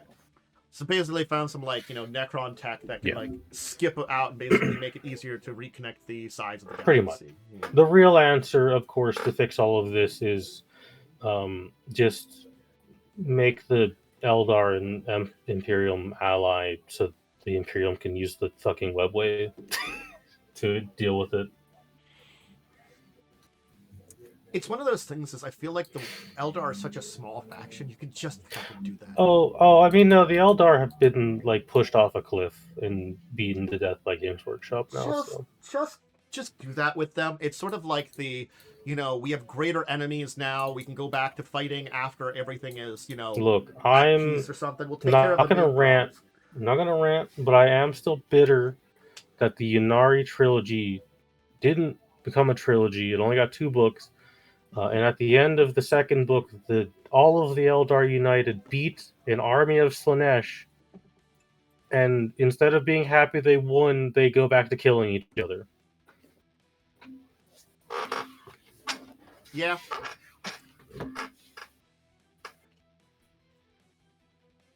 I'm just gonna shake my head. I'm still a little bitter at it. It's just gonna shake my head. Games Workshop, you gotta work on this. Come on, man. You've gotten popularity now. Let the Eldar have something. Yeah. Yes. People like to make fun of the space elves all the time. We still can. At least the Tau got a good book last year. We can still make fun of the space elves. We don't have to make them better. Just give them something here, No one hates elves as much as Games Workshop. Anyway, shall we get into our deeper discussion topic? Let's. Sure. This was the one we had last week. Yeah. So. When I had my crash out over Warhammer. It's fine. I joined in that because it was definitely. It's one of those things. Is I could feel why the crash out was there, and I agreed for most of it too. It's like, man. So. This is a topic we've hit on here and there over the times, and it's kind of like role balance, party roles. Hey, this is an entire thing about when you're building, when you're using a game, when you're using players in a TTRPG, and understanding who's playing what. You have to understand. And again, there's a twofold things. Sometimes it's better that your party has a little bit of balance to it, because then the game system's built for that. But you can also adjust the game system if your party has a little bit less balance. But you have to understand that within a party, there are things that kind of are almost sometimes needed, depending on your game system. You can definitely talk about how in most systems, you need someone that can speaky, talky. You really do nowadays need at least someone that can have some kind of speech-based things, because role-playing games nowadays often involve us talking a lot. Do you have to be great at it? No, but you have to be okay at it, maybe? I would argue that you do need, like, a few people that would be good at it? Or at least okay at it? Realistically, okay, my thoughts on this are social is important. I would argue everyone should have a little bit of it. Because otherwise you have large sections where players aren't participating, but... Yeah. I think it's the thing of, like, finding that balance, and that goes back to, like, being social and stuff. The balance between when you roll the die, when you actually talk about it, Yep. Giving opportunities for everybody to talk and be like, hey, maybe all the words you're saying and how your allies help you provide you a bonus or something to your check or something like that, if you give good points as another player involved in it. But yeah, like, I think social is a very important something that someone has to take up in your group. But then, depending on the system, there are other ones too. Certainly speaking, depends on the type of combat you have. Maybe having someone that specializes in range or melee combat are very good. Depending on the type of game, maybe you need someone that's good at various skills. That could take the form of someone that's a little bit more roguish, or someone that's more like a skill junkie or something like that for more of like a Shadowrun World of Darkness that has like, the tools to do something like in a situation, And yes, other players can have some of those tools, but traditionally when you're building a character, you can only specialize so much. So sometimes someone specializing a little bit more on having a few more of the skill-based tools is there. And then you get down to things like, I gotta be honest, unless you're playing something like, I guess 5e gets away with it okay, you really need someone that heals in some way. Like, at least Pathfinder 2e, you don't need someone that needs healing magic. You need at least someone that knows the medicine skill, and they can play So the role of it. I can actually comment on healing in 5th edition. Cool. Because my Monday party does not have anyone capable of healing. If you just supply them with potions and items, which are very plentiful in D&D, they're fine. Yeah. 5e, and plus you can... 5e is a game where, oh no, I've lost all my hit points, I'm gonna go take a nap. Yeah. And get like a large chunk of those back. I think that's why, I feel like 5e basically is the system where you don't need to worry about rolls as much a lot of times, because it's a lot harder to have problems without. There's actually one skill I genuinely think you do not need anyone to take in 5th edition. I guess technically 2. Strength as a stat is so pointless in 5e because dexterity is the most broken stat they've designed. Yeah. And there aren't a lot of strength-based saves. Well, actually, strength-based saves are actually the 4th most common save type. That's like the only thing you need strength for, but as like for skills, you will never... In D&D 5e, you're probably never gonna need an athletics check. Yeah. I mean, people tend not to use athletics for It's 9 times out of 10, GMs let you use acrobatics. Exactly. Athletics. Athletics comes up so infrequently that you don't need someone with like a mega high strength score in 5e like you would in Pathfinder usually. So, here's my thoughts on kind of roles. I would argue there are 2 tiers of roles. There's the like meta role, in which I would consider there to be like 3 categories: social, exploration, and combat. And then in combat, you can break it down further to basically be, damage, tank, and support. Yeah. Okay. In exploration, I'm not talking about exploring. I'm talking about like doing exploration activities like sneaking and stuff. So that's sneaking, like percepting, sleight of handing. Yeah. Yeah, that would be like rogue tends to be very good at that. Yeah. Yeah. As Rogue and Ranger tend to cover those. That tends to be the exploration tends to be the skilly kind of stuff that I talked about. Yeah. Yeah. So, I'm just categorizing things. Yeah. Good categorizing. Thumbs up. I would say another skill that almost never comes up in 5th edition, and even I would say in Pathfinder a lot of times, unless you're doing a specific build. At least Pathfinder 1e. I don't know much about 2e. Intimidation, it's not typically that useful. Intimidation is very useful in 2e because it's actively something that can be used to like... Yeah. In 1e, it's actually bad to use intimidation over diplomacy. Yes. Because you you get a higher boost to your attitude, but once like an hour passes, you get a negative penalty to attitude afterwards. Yeah, you can convince someone to do something, but they're not going to be happy with you afterwards. No.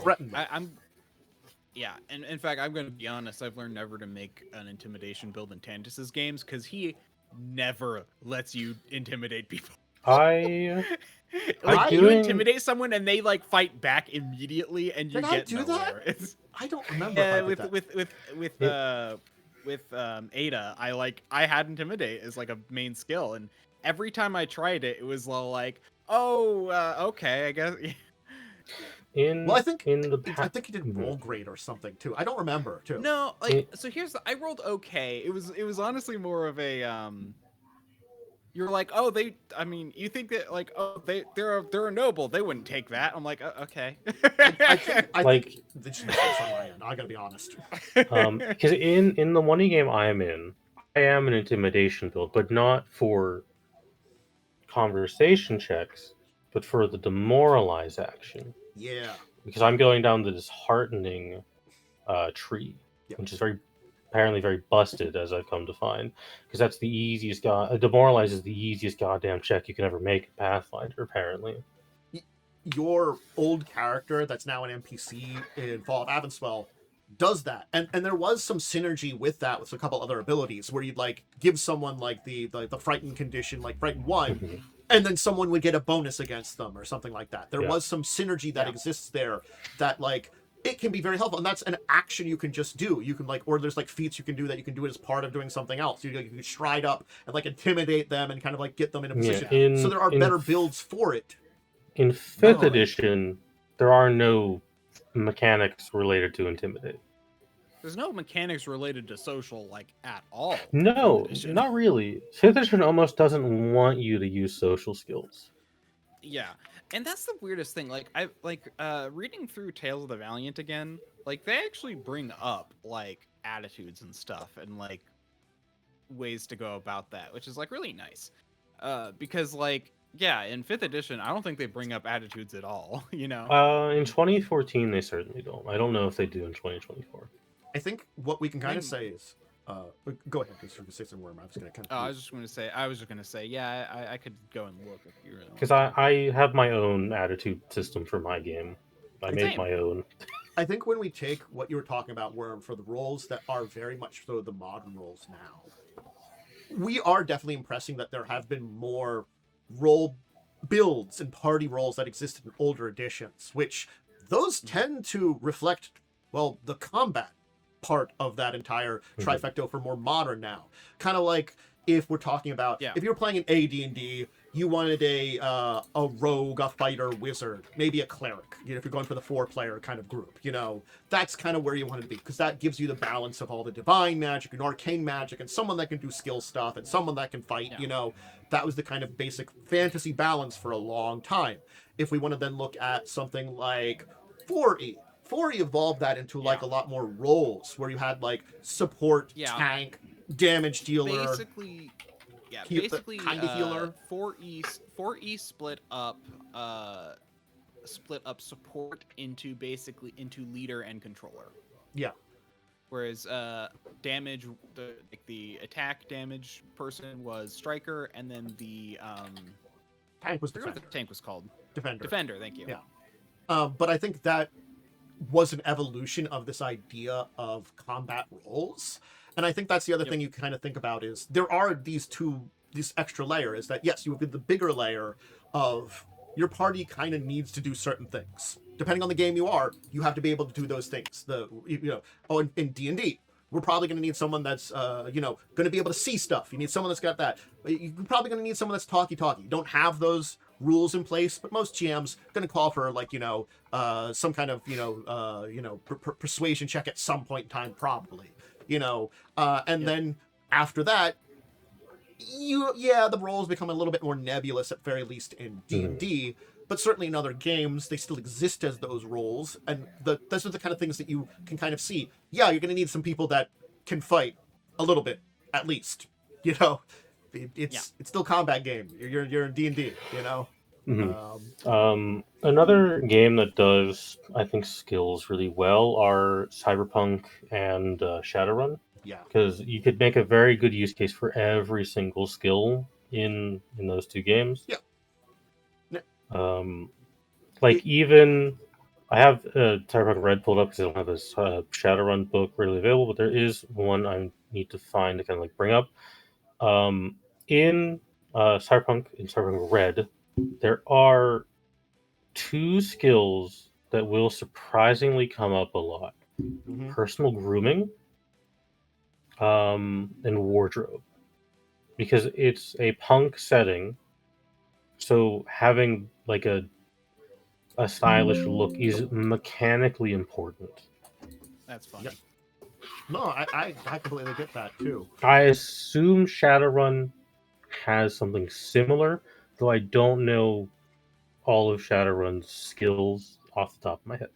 They do have some stuff that's similar, though Shadowrun different skills come up because of the way it works. Because Shadowrun is very much so criminal underground. I'm trying not to be very noticeable.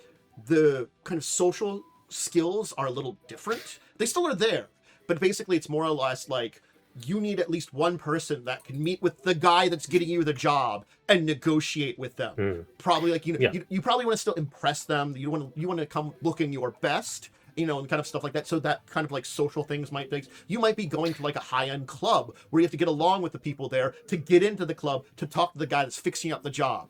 Granted, sometimes like you're just meeting in the back alley somewhere, but you never know. In Cyberpunk, I'll use Red as the example, so I pulled up. If you're playing like, because classes do technically kind of exist in Cyberpunk, but not really. If you're playing a fixer, you need to look good and you need to sound good. Yeah. Yeah, I'm just looking at the social skills from Shadowrun here. I pulled up 5th edition. I'm looking at them right now. Con, etiquette. Impersonation, Mm-hmm. instruction, intimidation, leadership, negotiation, performance. Like, again, I feel like it's one of those things that a big skill system like Shadowrun or Cyberpunk, honestly speaking, there are certain types of skills I think that are very important there. Someone with some type of social skill, helpful. Having someone with some kind of computer-based skill, helpful. Like you don't really need a person that's going to hack into stuff, but could help. Yeah, because I know the one thing I actually advise against in Cyberpunk is if you're running Cyberpunk, you should not have a player netrunner. And this is similar with Astral Plane stuff in how am I already forgetting the Shadowrun? Yeah. Because they are complicated metagames. It's usually if there's someone with magic, and I'm like, if you don't need to astral project, I'd rather you not, because I don't really need it. Same with kind of like hacking. I was like, if you don't need to do it, I'd rather you not. Because net running in Cyberpunk is a very poorly defined mess for Cyberpunk Red. So much so that there's a separate supplement for it. Yeah, what I find interesting is that, like, depending on what game you're playing, you can have like breakdowns in these different categories. Like I said, I'm thinking about it now, and like, for D&D, that's what I'm used to. That's why I would consider there to be a breakdown in the combat rules. But if you think about other things, like I'm thinking now about Traveler, and it's all like, you need an engineer, you need a for like the social, for like the non-combat stuff, it's like you need someone who can do ship stuff, you need someone who can do weapon, because it's a little different. But when I played Worlds Without Number for a while, you really needed one of each class, at least. It's the thing that I like, it's something that I usually try to talk about when I talk to players that are building characters in Shadowrun. I like to have my group of characters together, because I kind of have to tell them, like, hey, there are certain skills which come up that are very important. I kind of point these out. Whether or not you have someone really great at them, you probably want someone that can at least roll them. Again, it's like the computer, or something that could like make the place of it. Like if you could maybe like physically break into stuff, the electronics or something like that. In a cyberpunk setting, you should have someone who at least can know how to basic hack a thing. I also say, like, I gotta be honest, in a cyberpunk setting, like for Shadowrun stuff too, kind of makes sense. Most people would have like maybe a computer 1. Like you should at least know how to turn on a computer. Yeah, like computer 0 is kind of assumed that like you're someone's grandparent that could like use maybe this point in time use Google or something decently, or a little bit. My brain finally clicked on what the roles. Okay, yeah. So for like non-exploration stuff and Traveler, you want someone who can do like you want a pilot, you want an engineer, and you want a hacker. know. So it's like that can be broken down to like the non-combat type stuff that you'll want. Social games, like you can also have the same kind of breakdown. Funny enough, in Traveler, they also have some odd social breakdowns, such as administrative work, like the ability to like. I think it also tends legal person. So you have to know the system, and you have to know the type of game you're going to play too. Like for Shadowrun, I can also point out like pilot ground vehicle can be very helpful depending if you're traveling a lot. If you are If you have connections, you might not need a negotiation skill. But if no one has the right connections, you're going to need some negotiation skill. Someone, Yeah. things like that I like kind of point out there. You probably at least might want to think about that computer one, or depending on where you're at, maybe there's other skills that might be important. For other type of games, like let's take a World of Darkness. World of Darkness, there's a lot of different directions you can go in for games. Certainly speaking, if I'm playing a vampire game, there are things that are like, I'm going to fight my internal beast. Also, I'm going to deal with some vampire politics. Well, that only defines it partially. You should probably ask the person that's running it, what kind of game are we doing? Are we doing a lot of internal politics stuff? Am I doing like a small mission? Am I traveling a bunch? Because then you kind of get an idea of what kind of skills might be helpful for your characters and stuff like that too. What kind of directions you want to go in skill and ability builds. And I think that's where you don't necessarily have to be good at anything that's coming up in a game, but you want to be able to interact with how the game is going to work in a lot of ways. And that's where the balance of the roles that are needed by the game versus what your party has is where it comes up. And again, when we go back to 5e is very simple. There usually isn't a need for many roles. There are things that come up a lot. Perception, oftentimes, as I said, persuasion do tend to come up a lot. Those are the only ones that I can kind of point out that you maybe want someone to be able to do, because those are the two that are probably going to come up a bunch. But other than that, it kind of is a little open-ended. And certainly speaking, there is a level of this of your player decision too. If you tackle a problem using skills you chose, you might be able to get away with not having certain things. As I said, maybe you get someone that's good at hacking in Shadowrun, or maybe you get someone that can take apart a lock in Shadowrun, or maybe you got someone that knows how to use certain tools to cut away a door. Those are three interactions to get through the same problem, but they're completely different skills, and you can find different ways to use them in the course of that game. So it kind of comes down to, you kind of have to understand things you need to do in the course of the game, and then figuring out which one of the tools that are provided would be interesting to choose, and then who's grabbing them. And I think that's another reason why I do feel traditionally, unless you're doing 5e, you really want to have players doing characters together in a little bit of ways. There are things about you definitely want to do a session 0. We all make the rough idea of our character together for backstory stuff. You can hide kind of, or if there's secrets of your characters that will be revealed in the game, or stuff that's not important to talk about with backstory stuff with your DM, you can do that privately. But kind of that basics of what kind of things each of us are doing in the game, what kind of classes and ancestries, if there's something like that in the game, am I playing? What kind of abilities am I going to go for? If you're playing in World of Darkness, what kind of vampire clans we have? That answers a lot. In Shadowrun, what kind of archetypes we're going for? In Pathfinder or D&D, what kind of classes are we playing? These answer a lot of questions about what our party can do, and then we just have to basically manage to just have that little inkling of, again, you don't have to be perfect at everything, you just have to be kind of able to do the main things the game will want. And again, that comes down to also me as the person running it, defining to you what kind of things you're doing in this game. I mean, on that, I would say Cyberpunk Red, you actually don't need to, even 2020, you don't necessarily need to do that unless you're specifically going the route of picking all of your background mechanic stuff. Because quite frankly, it's more fun in those games to just completely randomly roll your character. At the random rolls in Cyberpunk, it's so insane. I remember when we played 2020 for 3 sessions, you kept rolling knows a friend. The next one was made an enemy. So everyone you knew just hated you. I had a couple of really deep allies and then a lot of enemies, and it was this complex. My backstory was a telenovela with how many weird enemies, and my history as a character was so insane, and I'm here now.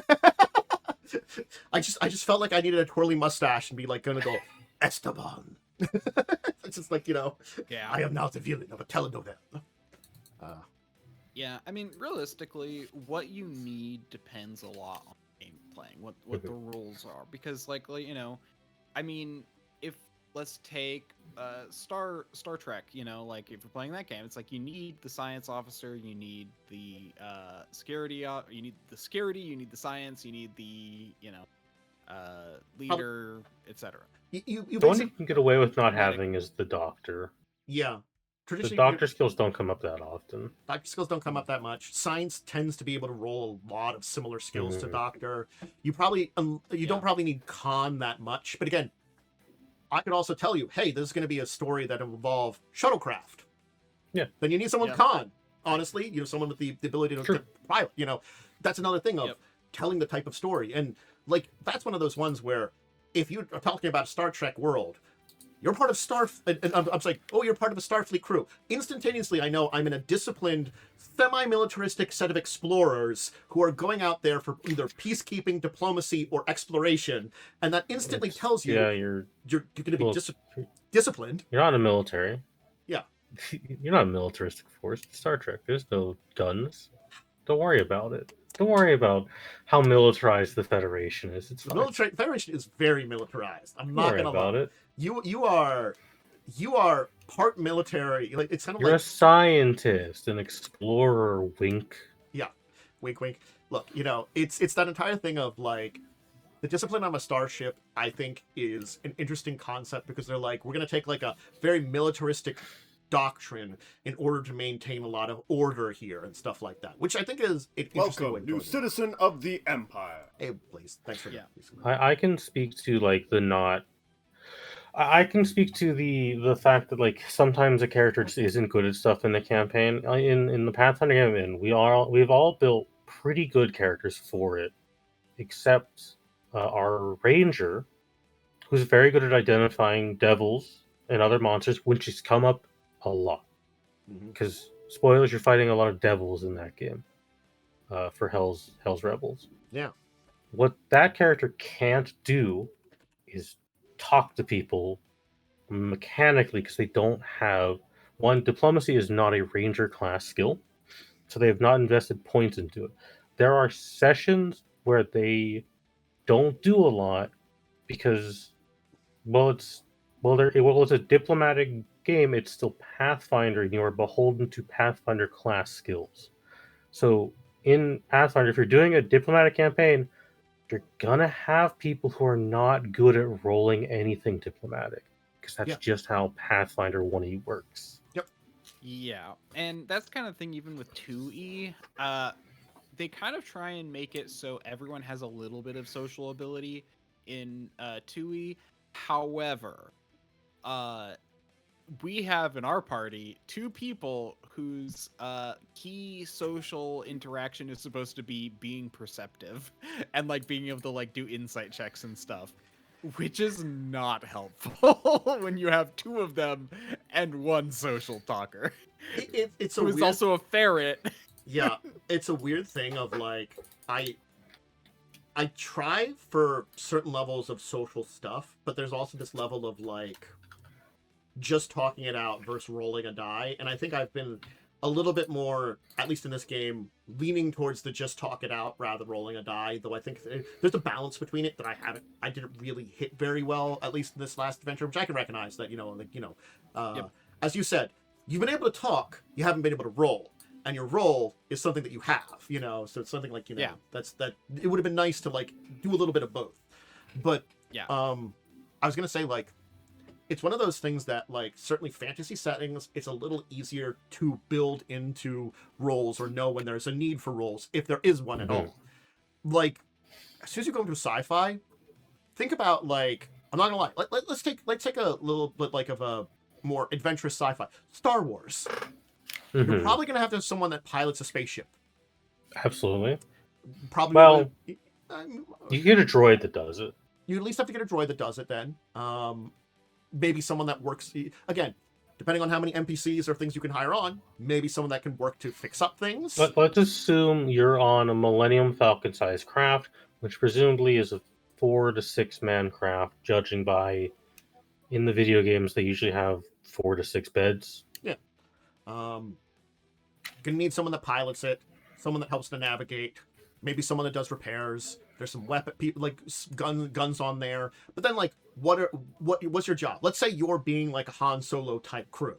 There are things that you have to do, like being good at, like, shooting, being good at, being stealthy, being good at, like, breaking into places, depending on what you're doing. Maybe negotiating with criminals, there are directions that you can kind of see what you need to. And I gotta be honest, there's probably a lot more skills that are out there you have to kind of think about because you are in a more sci-fi setting. You never know when you need to roll a check to say, everything's fine here, how are you? I mean, again, that comes down to the social, but maybe, like, understanding how to break down a tractor beam or something like that, or repair your hyperspace drive. The skill of simply knowing bureaucracy comes up in many settings. I mean, so here's the thing. Like, I mean, I don't think it's that hard. The general rule of thumb is if there's no consequence to failure, then don't have a roll. No, that's also a big one too. Yeah. So, but when it comes to like party rolls, I think it does depend a little bit on the game.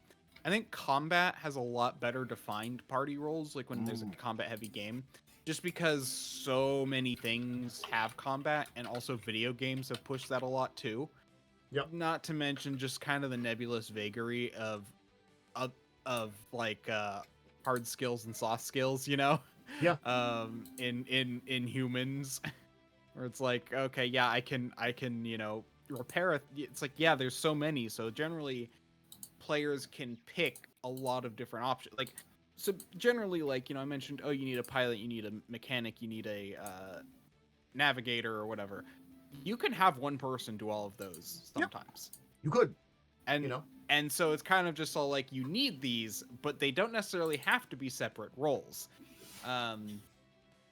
It depends on a little bit on how you want to split your party. In fact, this is also something I was thinking about, where, like, even in combat, you can actually break things down into very different ways. Like, you would think you would think someone who you wanted to have deal a lot of attack damage should have, like, an ability to create openings and exploit those openings. But you can have another party member be the one who creates the openings for the person to exploit the opening.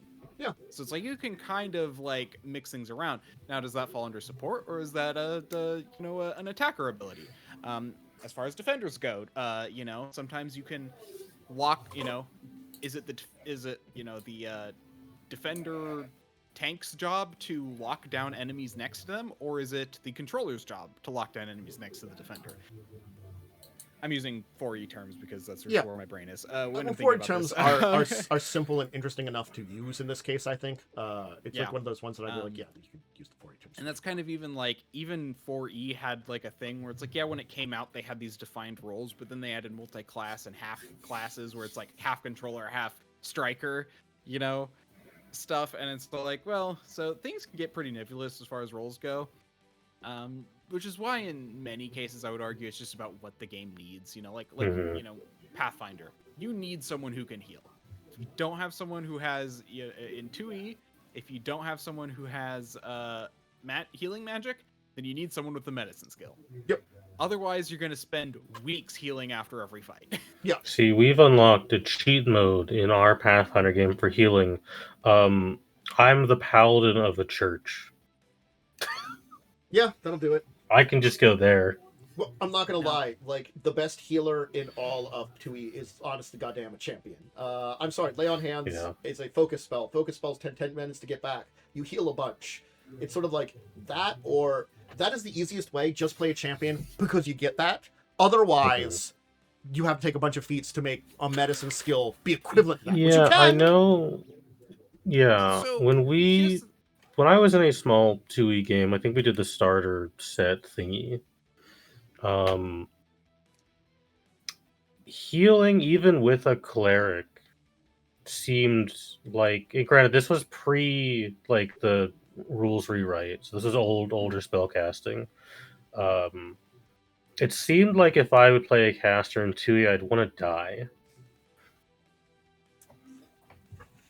So here's the thing about healing as a cleric in 2E is that you can actually guarantee a lot more healing if you focus and like do like the 2-action one where you get 1d8 plus 8 instead or whatever, or instead of like doing the base healing, which is like 1d8, and then you've got like, or you can heal everyone 1d8 if you do 3 actions. So there's things there, but I think when it really comes down to it, like, yeah, champion I think is the best. Healing, like someone with a healer's kit isn't that bad. Like, yeah, you need feats to make it as good as a champion. But base, it's like you can do the healing roll every hour and get healing hit points back. The idea is more to make sure you can heal between rests, or like when you rest, so that way you can start the day at full hit points. That's kind of the main purpose. Funny enough, you seem to have neglected the alchemist, who actually is very powerful at healing, because the fact that they can just generate a ton of healing potions. That's the one I forgot about, because you are like a multi-class alchemist, and it's one of those ones that like I am a little less familiar in the 2e version of it, because it's very similar to the 1e alchemist, but there's a lot of big changes in the way they make their alchemy. Yeah, our 1e alchemist is kind of our main source of healing, because he just like has 8 healing potions at all times. Yep. I mean, that's the thing. I kind of forgot, like, we were all very battered, and I looked at my sheet, I'm like, oh, wait, I made 4 healing potions for today, and then I'm like, I just drank 2 of them and was, like, back up to full health. Yeah. Because they're also, like, because that's the thing, when you're an alchemist, you always make them at max level, so... Yeah. It's like, they're very good. Again, that comes down to a you know, there are ways, and again, it's like one of those ones is like 5e is a system where you don't have to worry about healing, traditionally in a lot of ways. That's because you have like a lot of classes in 5e have some form of healing. Yeah, as well. Yeah, it's very rare. Like, yeah, between Fighter, Second Wind, and you know, if you have a bard, suddenly your short rests are much better. Paladin can poke you for healing. Ranger gets healing spells. And here's the thing: even if you don't have a healer, short rests are actually very good. People tend to forget that. It's designed around taking at least 2. Yeah. But yeah, you can get a good number of hit points back. And I think that's the one thing that like is an important part about all this, especially games where you're going to get into some kind of combat. You do have to kind of keep an eye on what kind of healing you will need or do, and kind of think about that in a lot of ways. Yeah.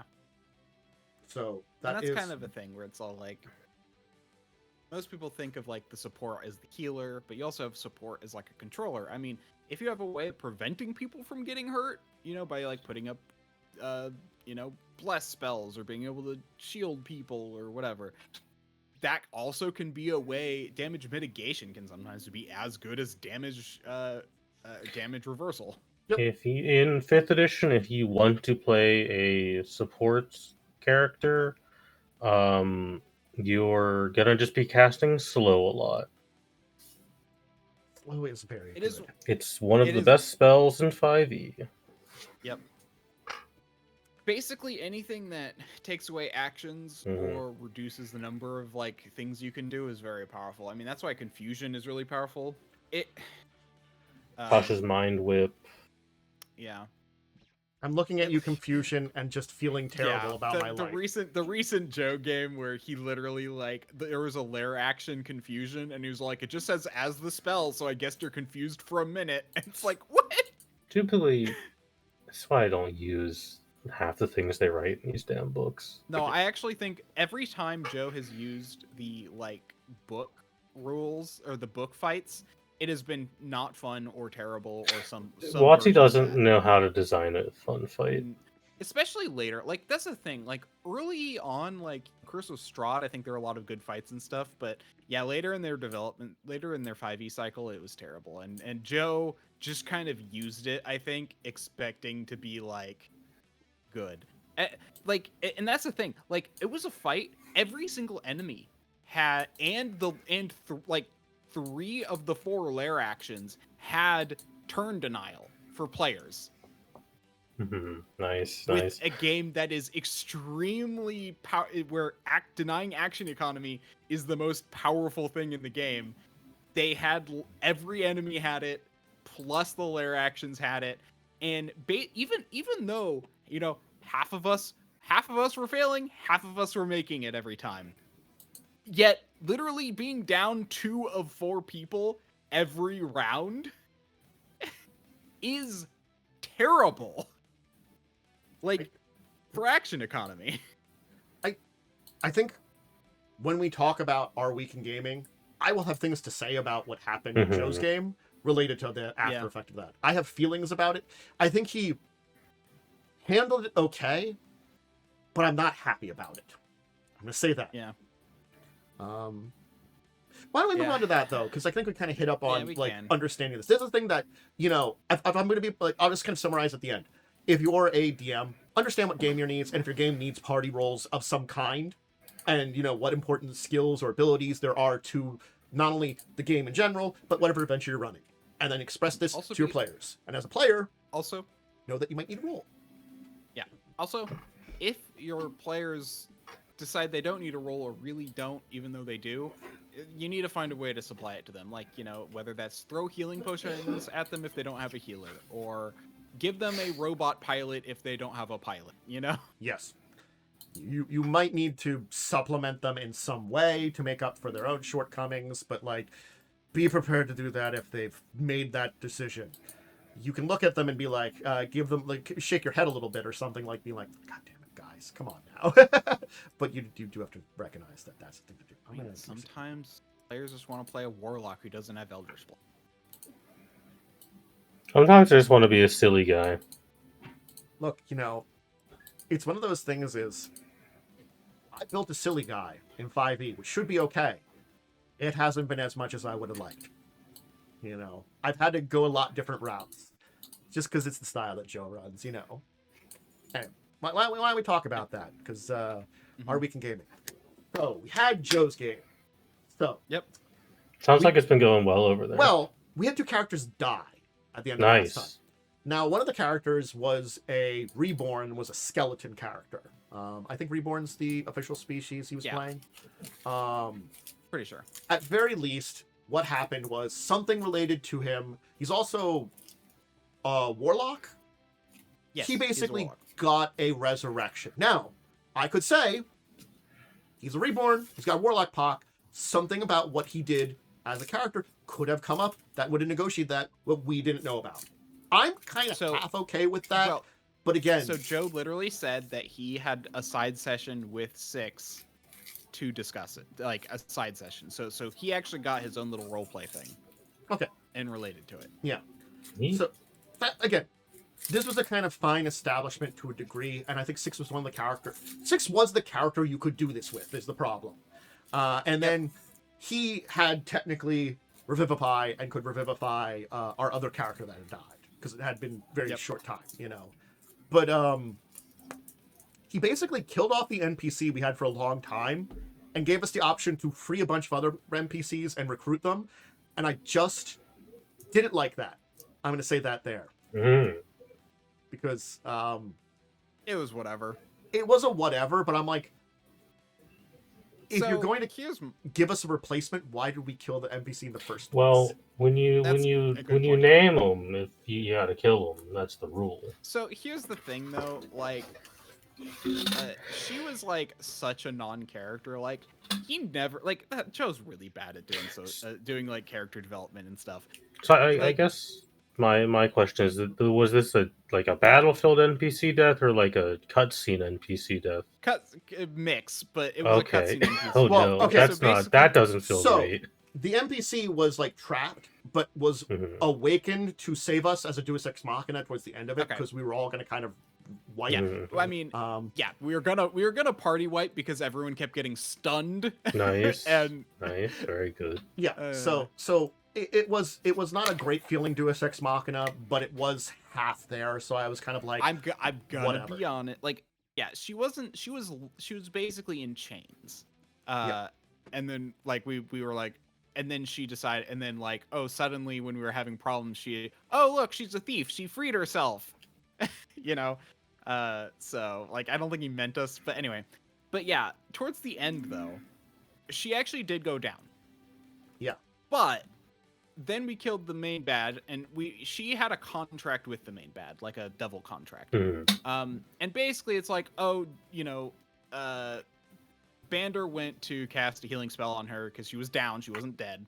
But then he's like, oh yeah, you noticed that she's dead now. And it's like, okay, yeah. I feel like you could be a little more dramatic about that one.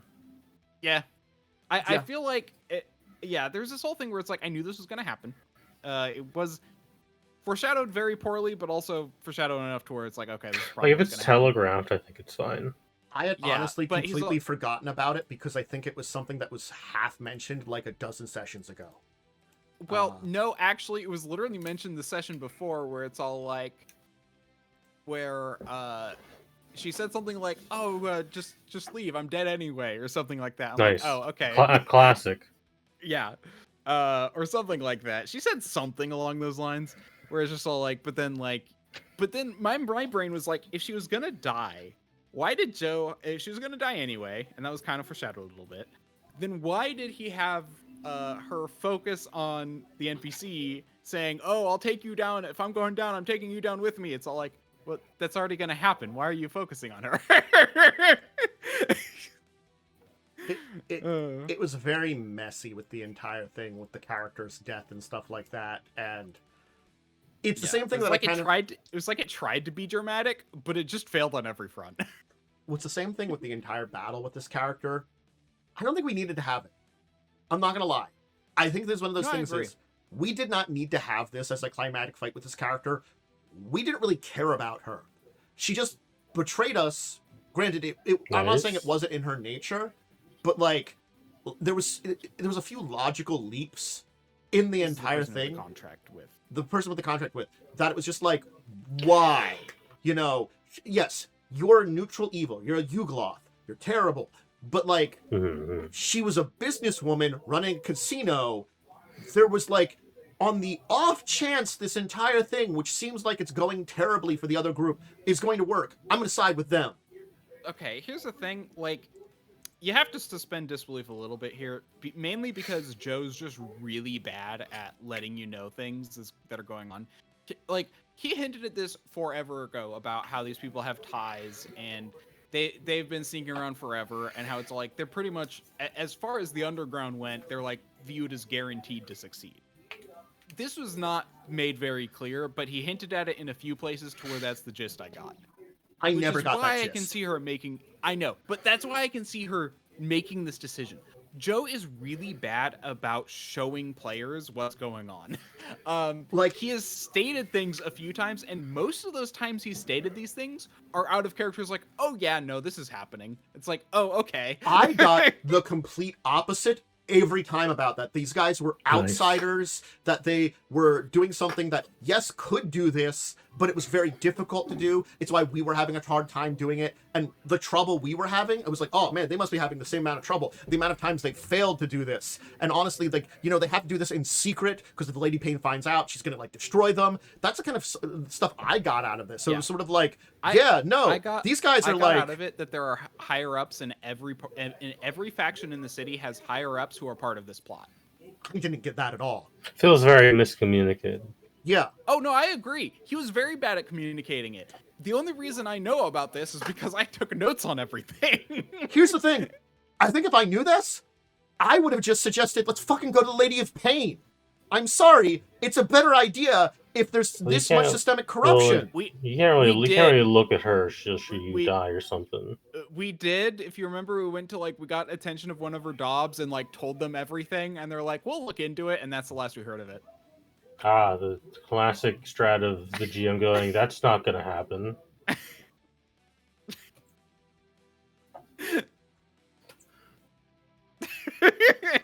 Yeah, no, Joe's very heavy-handed with his plot points. He's very bad about warping things to actually be, to not be he railroads very hard. It is such a hard railroad, and it's hurting my soul, honestly, to, like, figure this out now. Like, because I honestly missed so much of this, and hearing about it, it's sort of like, wow. Just wow are the words I have to say. I certainly hope the games of my new Rin had clearer plots than that. Generally speaking, yeah, but like I felt like it's one of those things is when things were hidden, it worked for it to be hidden. Like in this case, like yes, when you establish that, it makes sense there to a degree. But it was also I'm not gonna lie. You know, here's the thing about this entire thing. I don't think she should have betrayed us the way she did and got into a fight with us. If she was going to possibly betray us. It was very stupid to directly confront us like that. Yeah. She should have basically, if she was more like smart, she should have basically been like, not sided with us, not sided with them, and basically be like, hey, whoever wins, I'm with. That sounds a lot more like, you know. I actually agree with that. That would like she really should have stayed neutral given the fact that she had no stake in it at all. She's like, oh, I'll get benefits. What kind of benefits? I think that's the thing too, is it makes a little bit more sense, the part that's a betrayal, but I think it should have been more like a, yeah, I'm out of this, you know, too. I'm neutral in this. Whoever wins, well, I'll support. No, I actually completely agree. I think what she should have done is buttered up to us, given us a lot more leeway to try and gauge kind of like what we had. And if this was actually a game that had any kind of social plot, like she should have like, you know, buttered up to us, like helped us out, because she kind of did, but only reluctantly, because we discovered her plot, and then she wanted to make a deal, so we made a deal to not help her, but also help her. It was weird. Her plot was dumb too. I'm not gonna lie. The original plot was so dumb. Yeah, that was Wizards though. So anyway, Wizards. Anyway, my soul hurts from Joe's game a lot. Nice. Joe's plot makes sense overall. It's just executed so poorly. Here's the thing too. I think it's if we removed everything from Wizards, I think I would be so much better about this plot. But shoehorning the Wizards stuff in has made the plot worse. I think, like, if I take the parts of it that he's written as it is and as he's displayed, I think it would have just been fine. Not great, not bad, fine. Yep. I think it would have been a fine plot, fine game. But by shoehorning worse stuff in, it's dragging the rest of it down. And it's hurting me a lot more now. You know, it's sort of like... No, I'm feeling that shoehorn shit so much. Like, why did we play baseball? Why did Wizards write baseball? I forgot Wizards wrote baseball because I blocked that out of my mind. That was an actual... Angels and demons apparently play baseball over a soul. Why would angels ever do that? Angels and devils play baseball over the fate of a soul that's kind of on the fence.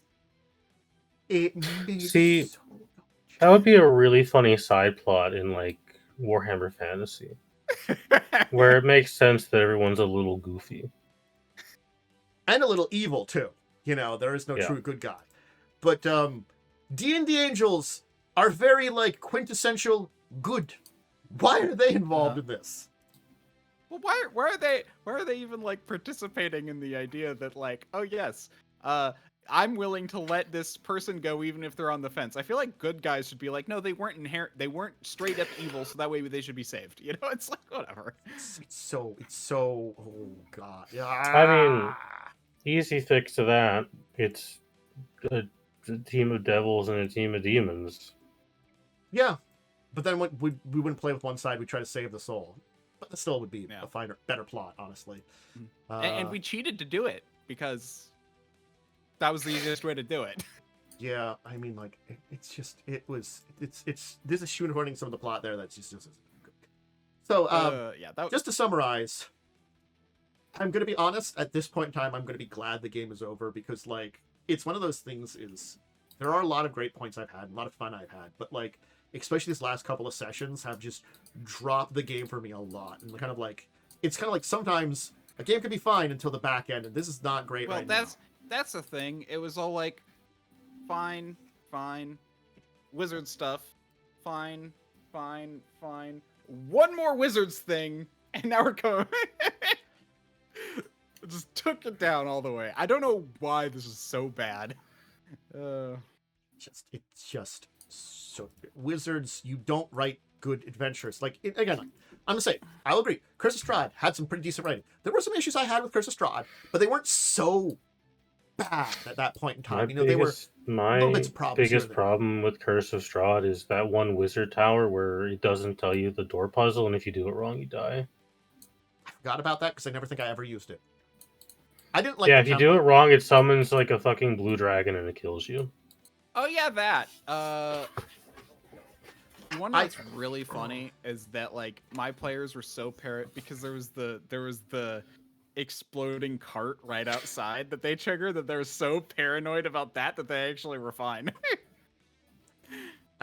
I think the thing I really didn't like about that was the temple with statues with like evil gods that you can totally like get their power from. Oh, I loved that part. To be fair, I rewrote a chunk of it, but I love that part. I didn't rewrote any, and like the thing is like because at that point in time, I was when I was running it, I was down to 2 players and an NPC that we were running with, because we had some kind of issues and we wanted to finish up the game and we're trying our best to.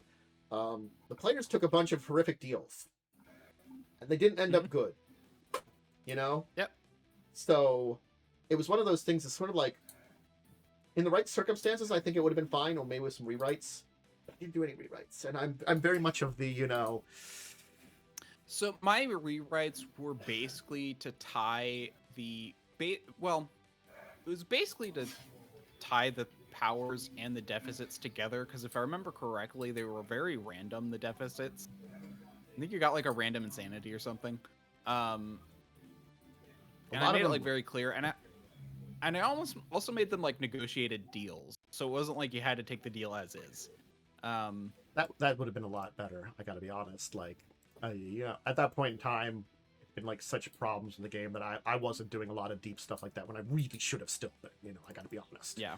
So yeah, they were able to get the deals, but in the end, they were able to just be like, you know what? I'm not liking where this is going, so I'm gonna leave. Yeah, no. Fortunately, we were close to the end there, so it didn't really matter, and we did kind of cinematic the last bit of the game because honestly, we had to finish it up. But no, I wasn't a fan of that because unless you do some work on it, as written, it's not great there.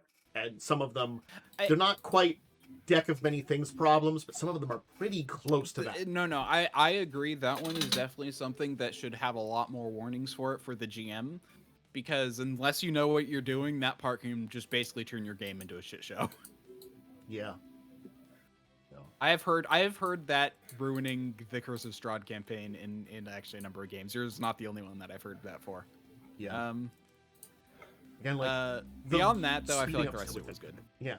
Speeding up's the only thing that saved the day there at that point in time, So, but yeah. So, how about Monday? A Monday for anybody? I'm hoping people had better rest of the week. So I had my game on Monday. They blew up the big Underdark nuke, sunk the city, stopped the undead from invading, at the unfortunate cost of the villain waking up a death dragon. Ooh. An ancient one, so it's pretty strong. CR14. It actually sucks as a stat block site to make it better, because it's from the Dragonspire Peak Adventures, which is quite bad. So I just have to remake it so it's not like quite as shitty. As a pause here, it just reminds me I saw someone using the same CR in 5e of like one of the powerful like devils or demons that's at the top of it versus Vecna, and Vecna just dies every time from the stat blocks they've given. Yeah, no, it's just a lot of D&D stat blocks are quite bad, so I tend to just make my own now. But they escaped via airship, and then they had a big battle on the airship because the villain is kind of mad that her army got blown up. That makes sense. And then they faced off with the villain, where one of them died, but not really because they have been consuming basically little chunks of divinity throughout the game, and they're no longer mortal. So the person who died resurrected is technically a celestial. Again, it's weird stuff like that. If it's been established, okay, that's kind of a weird thing. But so they didn't win, but they didn't lose because she was like, I'm just gonna kill these mortals. They're fucking annoying me. They're ants in my house. and then one of them explodes with the power of the sun and comes back at full power. And she's like, "Oh, I should just leave. I don't want to deal with this right now." That's definitely you know what? I'm out. That's weird. Yeah, Good you found ants in your pantry, and the ants have an RPG. You're like, you know what? No, yeah. Good luck. We'll worry about this later. We'll worry about this later. The ants an RPG. So now they're gonna go chase her down and potentially kill her. And that won't be the end of my game because some other stuff is gonna happen in the background. Ooh, all right. And I'm gonna give the players a choice. If you want to go beyond like level 8, please tell me. So if you don't want to go beyond level 8, I'm gonna end the game. Yeah. You're at kind of that crossroads of where to end or not. It's kind of like the setup plot from level 1 is ending, and it's going to go into a new plot. If you don't want to deal with the new plot, you don't technically have to. We could just have your characters go live normal lives and stop the game. Yeah, it's a point for like a sequel plot that will kind of push you a little farther, but it's not one that you need to do. It's technically just set up for an in multiverse event that Lightning is then taking over. How about Tuesday? We had the Pathfinder game on Tuesday. We fought a big fish called an aboleth. An aboleth fight. So he already had a dominated guy with him. Okay. So he couldn't use dominate monster, which is good because I think you can only use that on one creature. The fight went like this. I am a manta ray with my cool cloak of manta ray. I have 60 underwater movement speed. I swim up to the aboleth, smite him, crit smite, half his HP is gone. I have 30 AC underwater, aboleth can't hit me. Tries to run away, wizard bone shakes him back into my attack range. He dies the next turn. You know, it's the crits. Sometimes it just does it. You just like got the crit and it's done. Sometimes it be that way. Getting crit by a paladin hurts. Yes, always. So we saved the sea elf village, which resulted in, well, before that, a really annoying thing that pisses me off about a lot of Pathfinder 1E adventures is you'll do a really cool thing and you'll kill a villain, and then immediately after it's like, okay, you find this device or rune, and it's a DC 35 to deal with it. Oh, you failed? You gotta waste like 6 in-game days to deal with it then. They do be doing a lot of shit like that. So we eventually dealt with that. But we saved a bunch of fish people, and the fish people have agreed to go tell other fish people that they're allying with our rebellion, and if any Chelish ships try to sail to help, they're getting sunk. Okay. So we've denied Cheliak's naval access to the city, basically. Yeah. Put down some. And now our next goal is to go to a different port town that I don't really remember why we're going to, because I was really tired 2 weeks ago when we did that session. I was a little sick, so I'm going to have to ask the DM why we're doing that. And also, we have to get nobility on our side, which I don't really want to do. Because I don't really want to have to roll a DC 30 diplomacy check or a DC 30 perform check to make these guys like me. Yay, difficult checks. I'm going to be real. But when we were discussing doing Crimson Throne on stream, the idea of Hell's Vengeance did come up before that. Mm-hmm.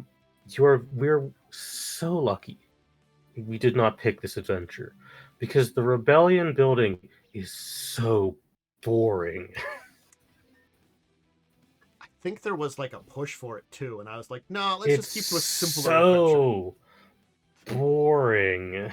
Slows the adventure down so much. I feel like the only way to do that is like if you're doing on stream, is just to kind of automate that and just basically you'd have to. It's just not fun. just kind of have like you are doing stuff that's having an effect, but have that kind of like automated in the background. Is it the worst metagame Paizo has done? No. Caravan combat from Jade Regnant exists, and so does naval combat from Skulls and Shackles. It's just a boring mechanic that's not particularly interesting to me. And the unfortunate part is it has like bonuses and rewards attached to doing well at it, so you have to invest into it. Yeah, it's just a little bit of a boring mechanic that I don't personally care for that much. But the game, combat-wise, it's fun. It's Pathfinder 1E. Yeah. There could be some good combats to assign for it. Again, it's that entire thing of there are mindsets and ideas that, you know, as long as you get those in your brain, you can do pretty good in combat. We had a fun discussion at the end of the session about our sorcerer's relationship to one of the noble houses, and how if that patriarch of that house had an accident that was elk related, technically the sorcerer would inherit the house. So we might, as a joke, consider sending our ranger's elk to go beat his dad to death. I was curious about the elk-related part of that entire sentence.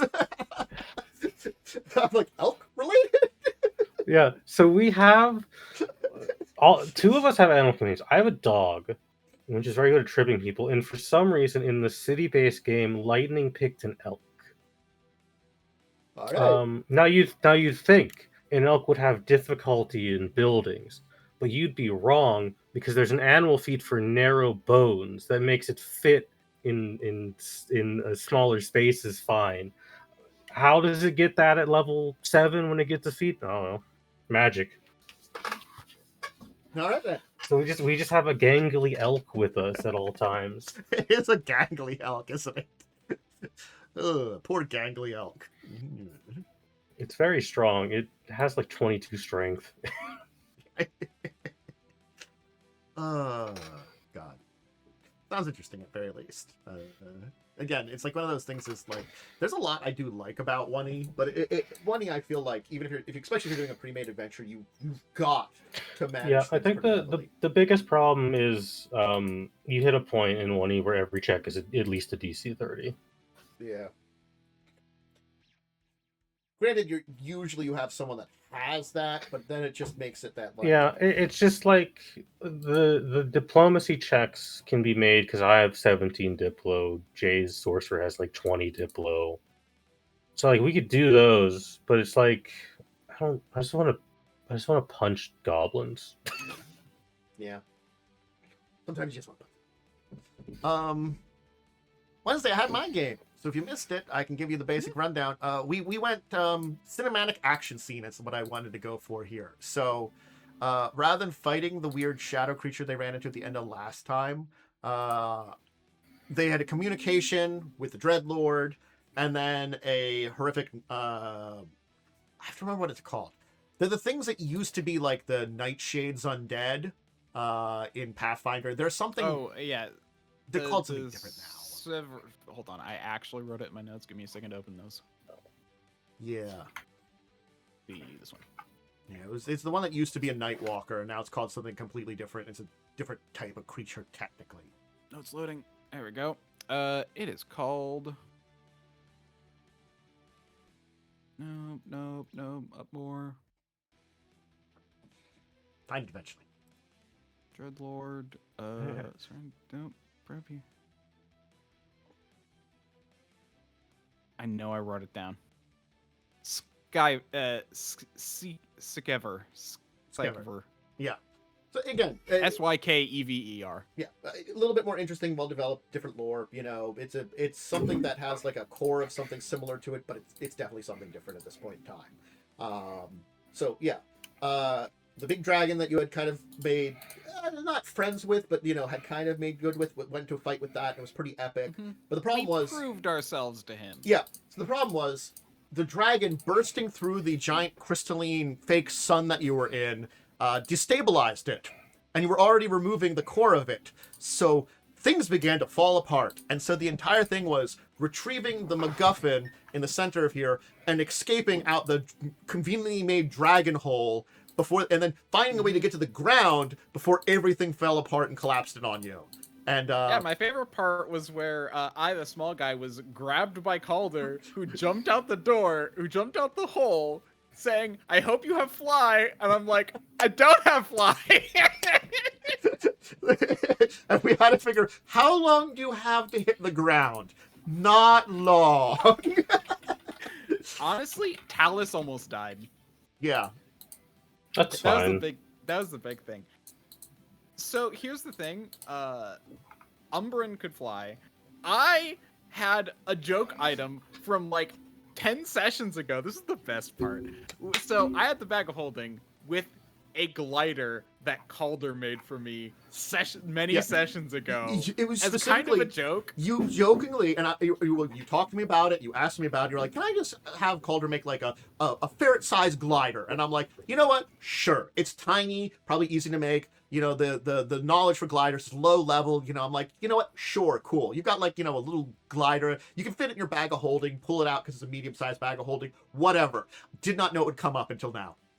Yeah, and so I'm like, Calder, get in. Calder got in the bag of holding, and then I'm just like, I got a glider. So you're maneuvering as giant rocks of stuff are falling, kind of gliding through it. Now, your glider did crash and burn, but, you know, you did manage to, like, you know, successfully survive. I mean, who cares? We survived. Yeah. Now, as for Umbran and Talus, Umbran had, like, a power that gave him wings. And Talus, however, had nothing.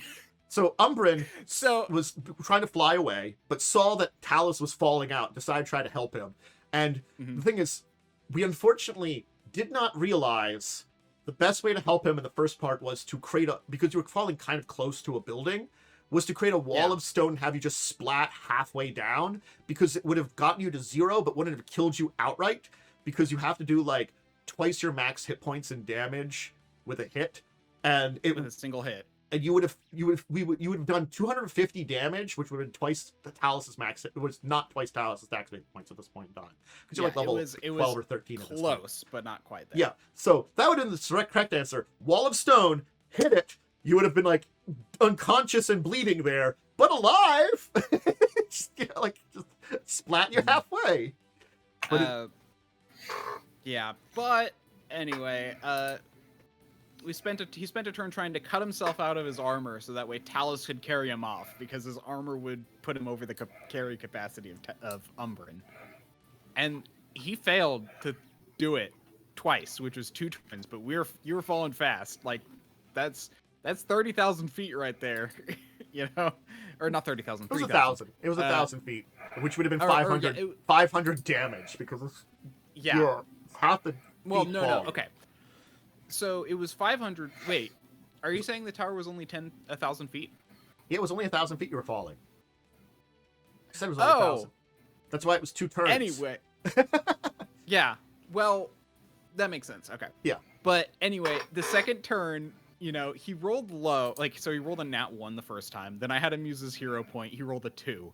Then the next turn, he had one more try, and he rolled like, I want to say like a 6. It was bad. And then Umbran was all like, I'm gonna help him, and so he rolled a help action and then guidanced him. He had the actions for it, and that literally brought him exactly there. So it was this moment of like, DC 28, you know, your level. So yeah, that was what it was.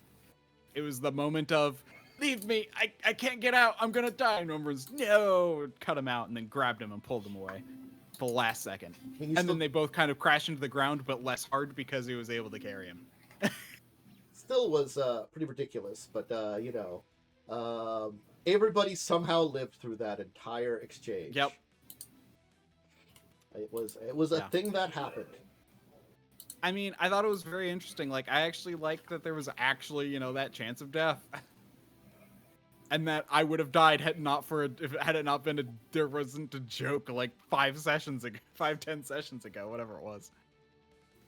It was certainly one of those things that, like,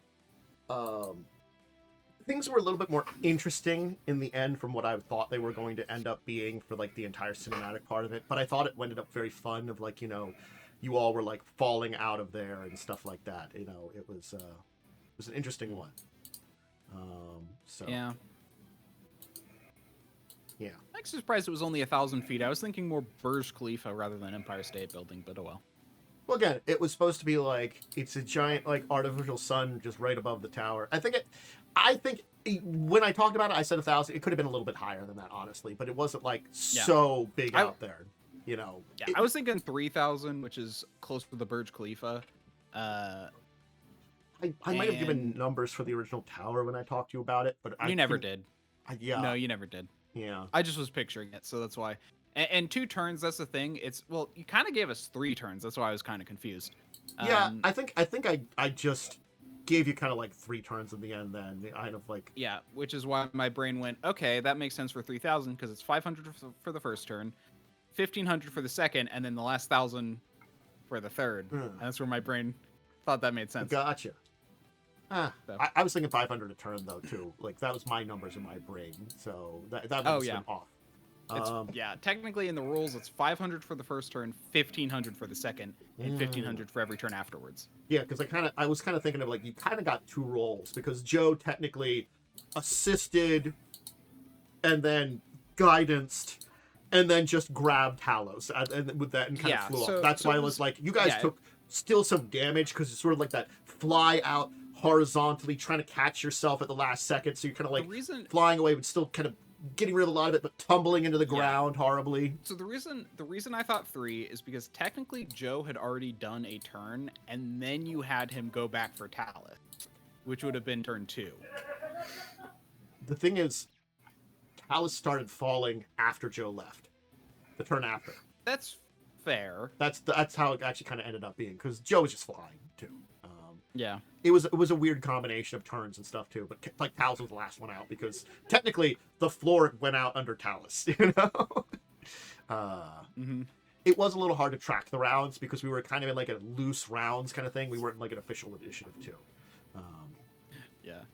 I mean, I hope it was an interesting time as I was trying something to be like a little different there too. No, it was neat. It was very much this. We have to be very creative to survive this, because you didn't realize how deadly falling worlds were. I was still on the it's that mindset of I was a very first edition kind of like mindset of it of like 20d6 at most. That's terrible, but you know.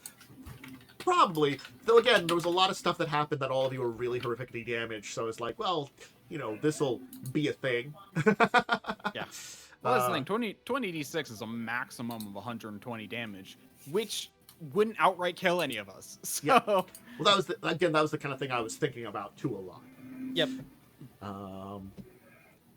I haven't done anything else this week. Then I think that was the end of tabletop stuff for me, at least. I know played a lot of Dark Tide, which is tabletop adjacent. True. Do you have a main class in Dark Tide? So I main Arbitrator at the moment, though I'm leveling a Zealot now. The power of dogs on your side. So we got the dog. The dog's really good because he just stuns enemies and kills them. But I like Zealot, because Zealot, you get a sword, and you get to just, like, basically scream as if you're a sister of battle while cutting people in half. And honestly, that speaks to me. Good times. Did you have anything for today? Did you have your Saturday game? Yes. So we were just traveling, bunch of kind of encounters. I kept trying to find uses for cantrip. It wasn't very good. Because it's kind of this thing where it's all like, there are some rules for how cantrip can be used. But I've been trying to be creative to kind of see what we could do. But the GM's just kind of like, yeah. I'm like, okay.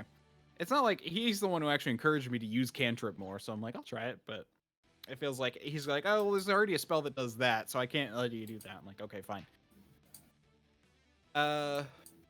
But after that, you know, so we crossed a gap with evil, with death fungus below. Then we rested. Then we were attacked by an Othiog.